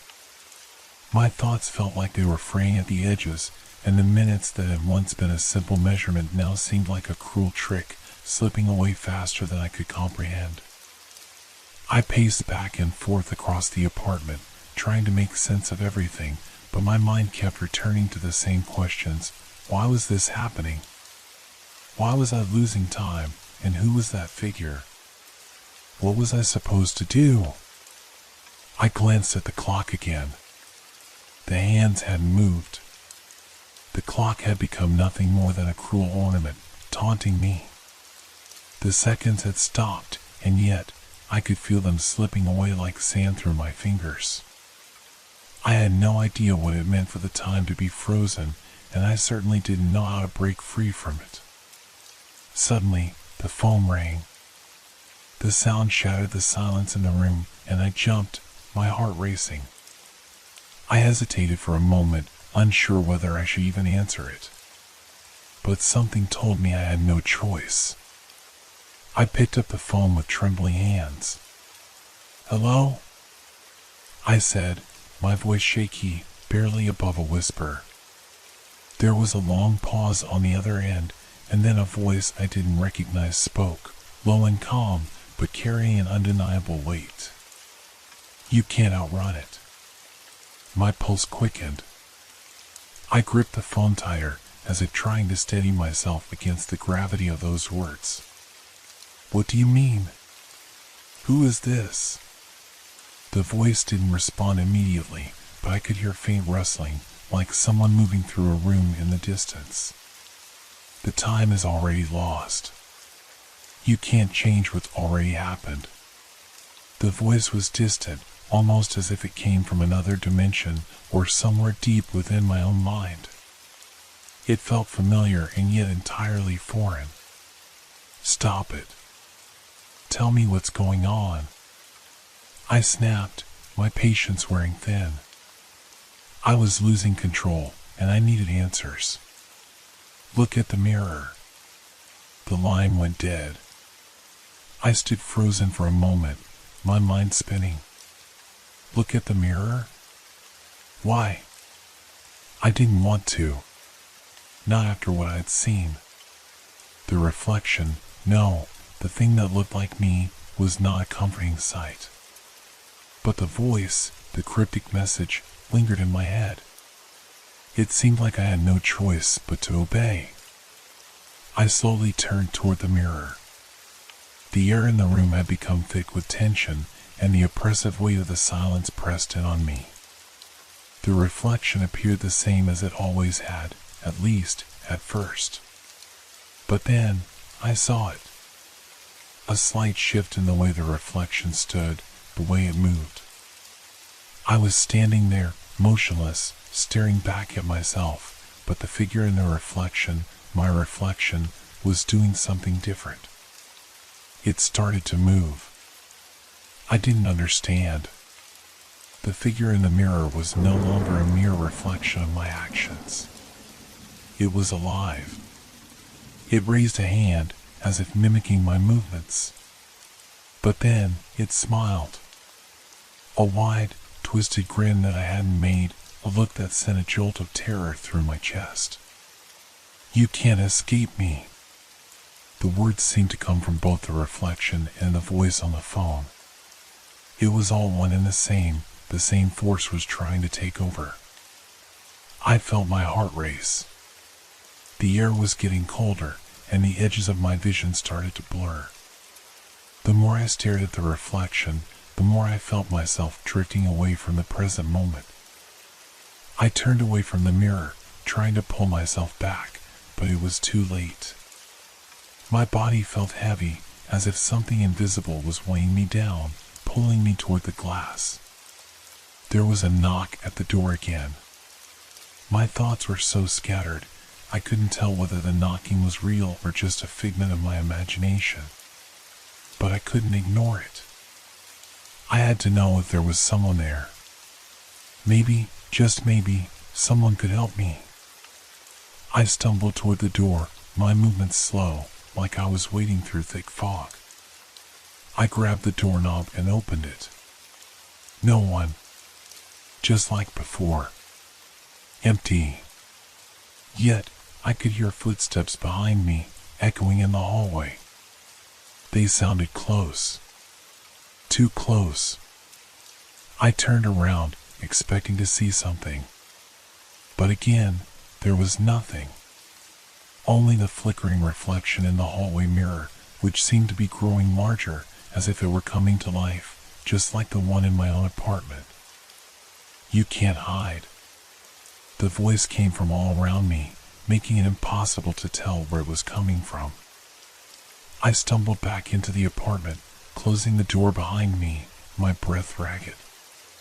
The reflection in the hallway mirror remained there, waiting for me. It was getting stronger. The seconds were slipping away faster now, and I had no idea how much time was left. The mirror was no longer just a mirror. It was a doorway, a gateway to something else.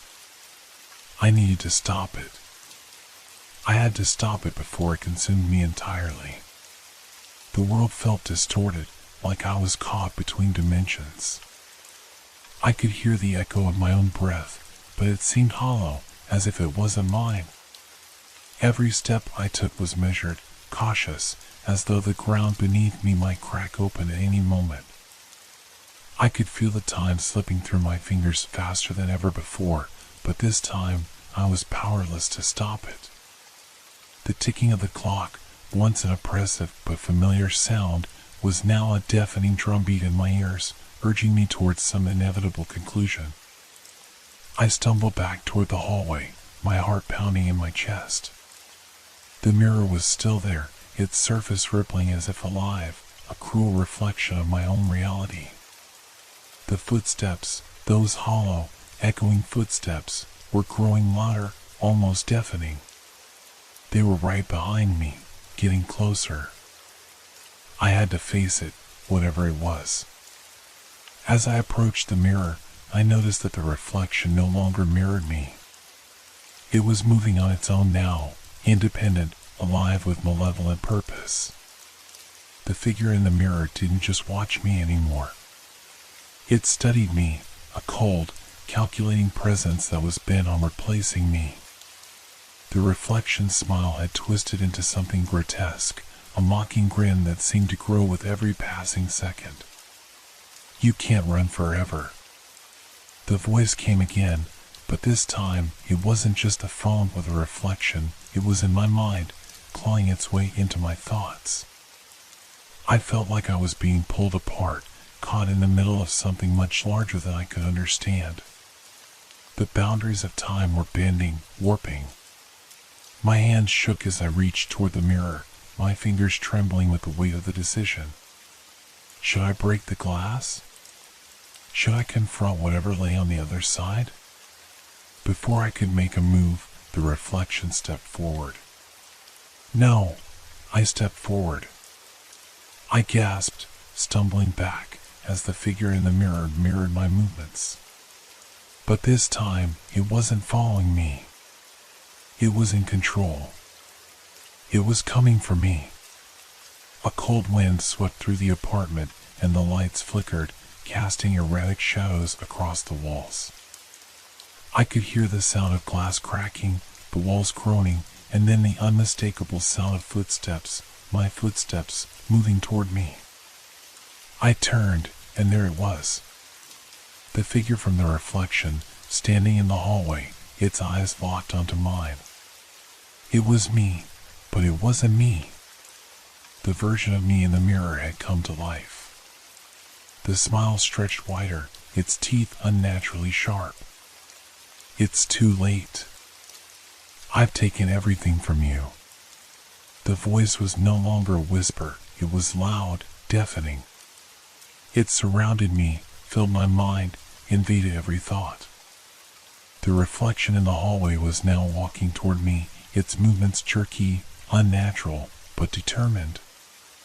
I could feel my pulse racing, my breath catching in my throat. I needed to act. I needed to break free. But what if I couldn't? What if this was it? What if I had already lost? In a panic, I grabbed the nearest object, a chair, and threw it at the mirror. The glass shattered in a violent explosion of sound, sending shards flying in every direction. But when the dust cleared, the reflection was still there, standing in the broken glass. I froze. The figure didn't move. It didn't even flinch. "You can't escape yourself." The words were final. The figure raised its hand, my hand, and I felt the cold metal of something sharp against my throat. I hadn't even realized I was holding it. The reflection was now in complete control. I was nothing more than a passenger in my own body. The last thing I remember is a feeling of complete emptiness, the sense that I had lost not only the minutes, but everything that had ever mattered. And then, darkness.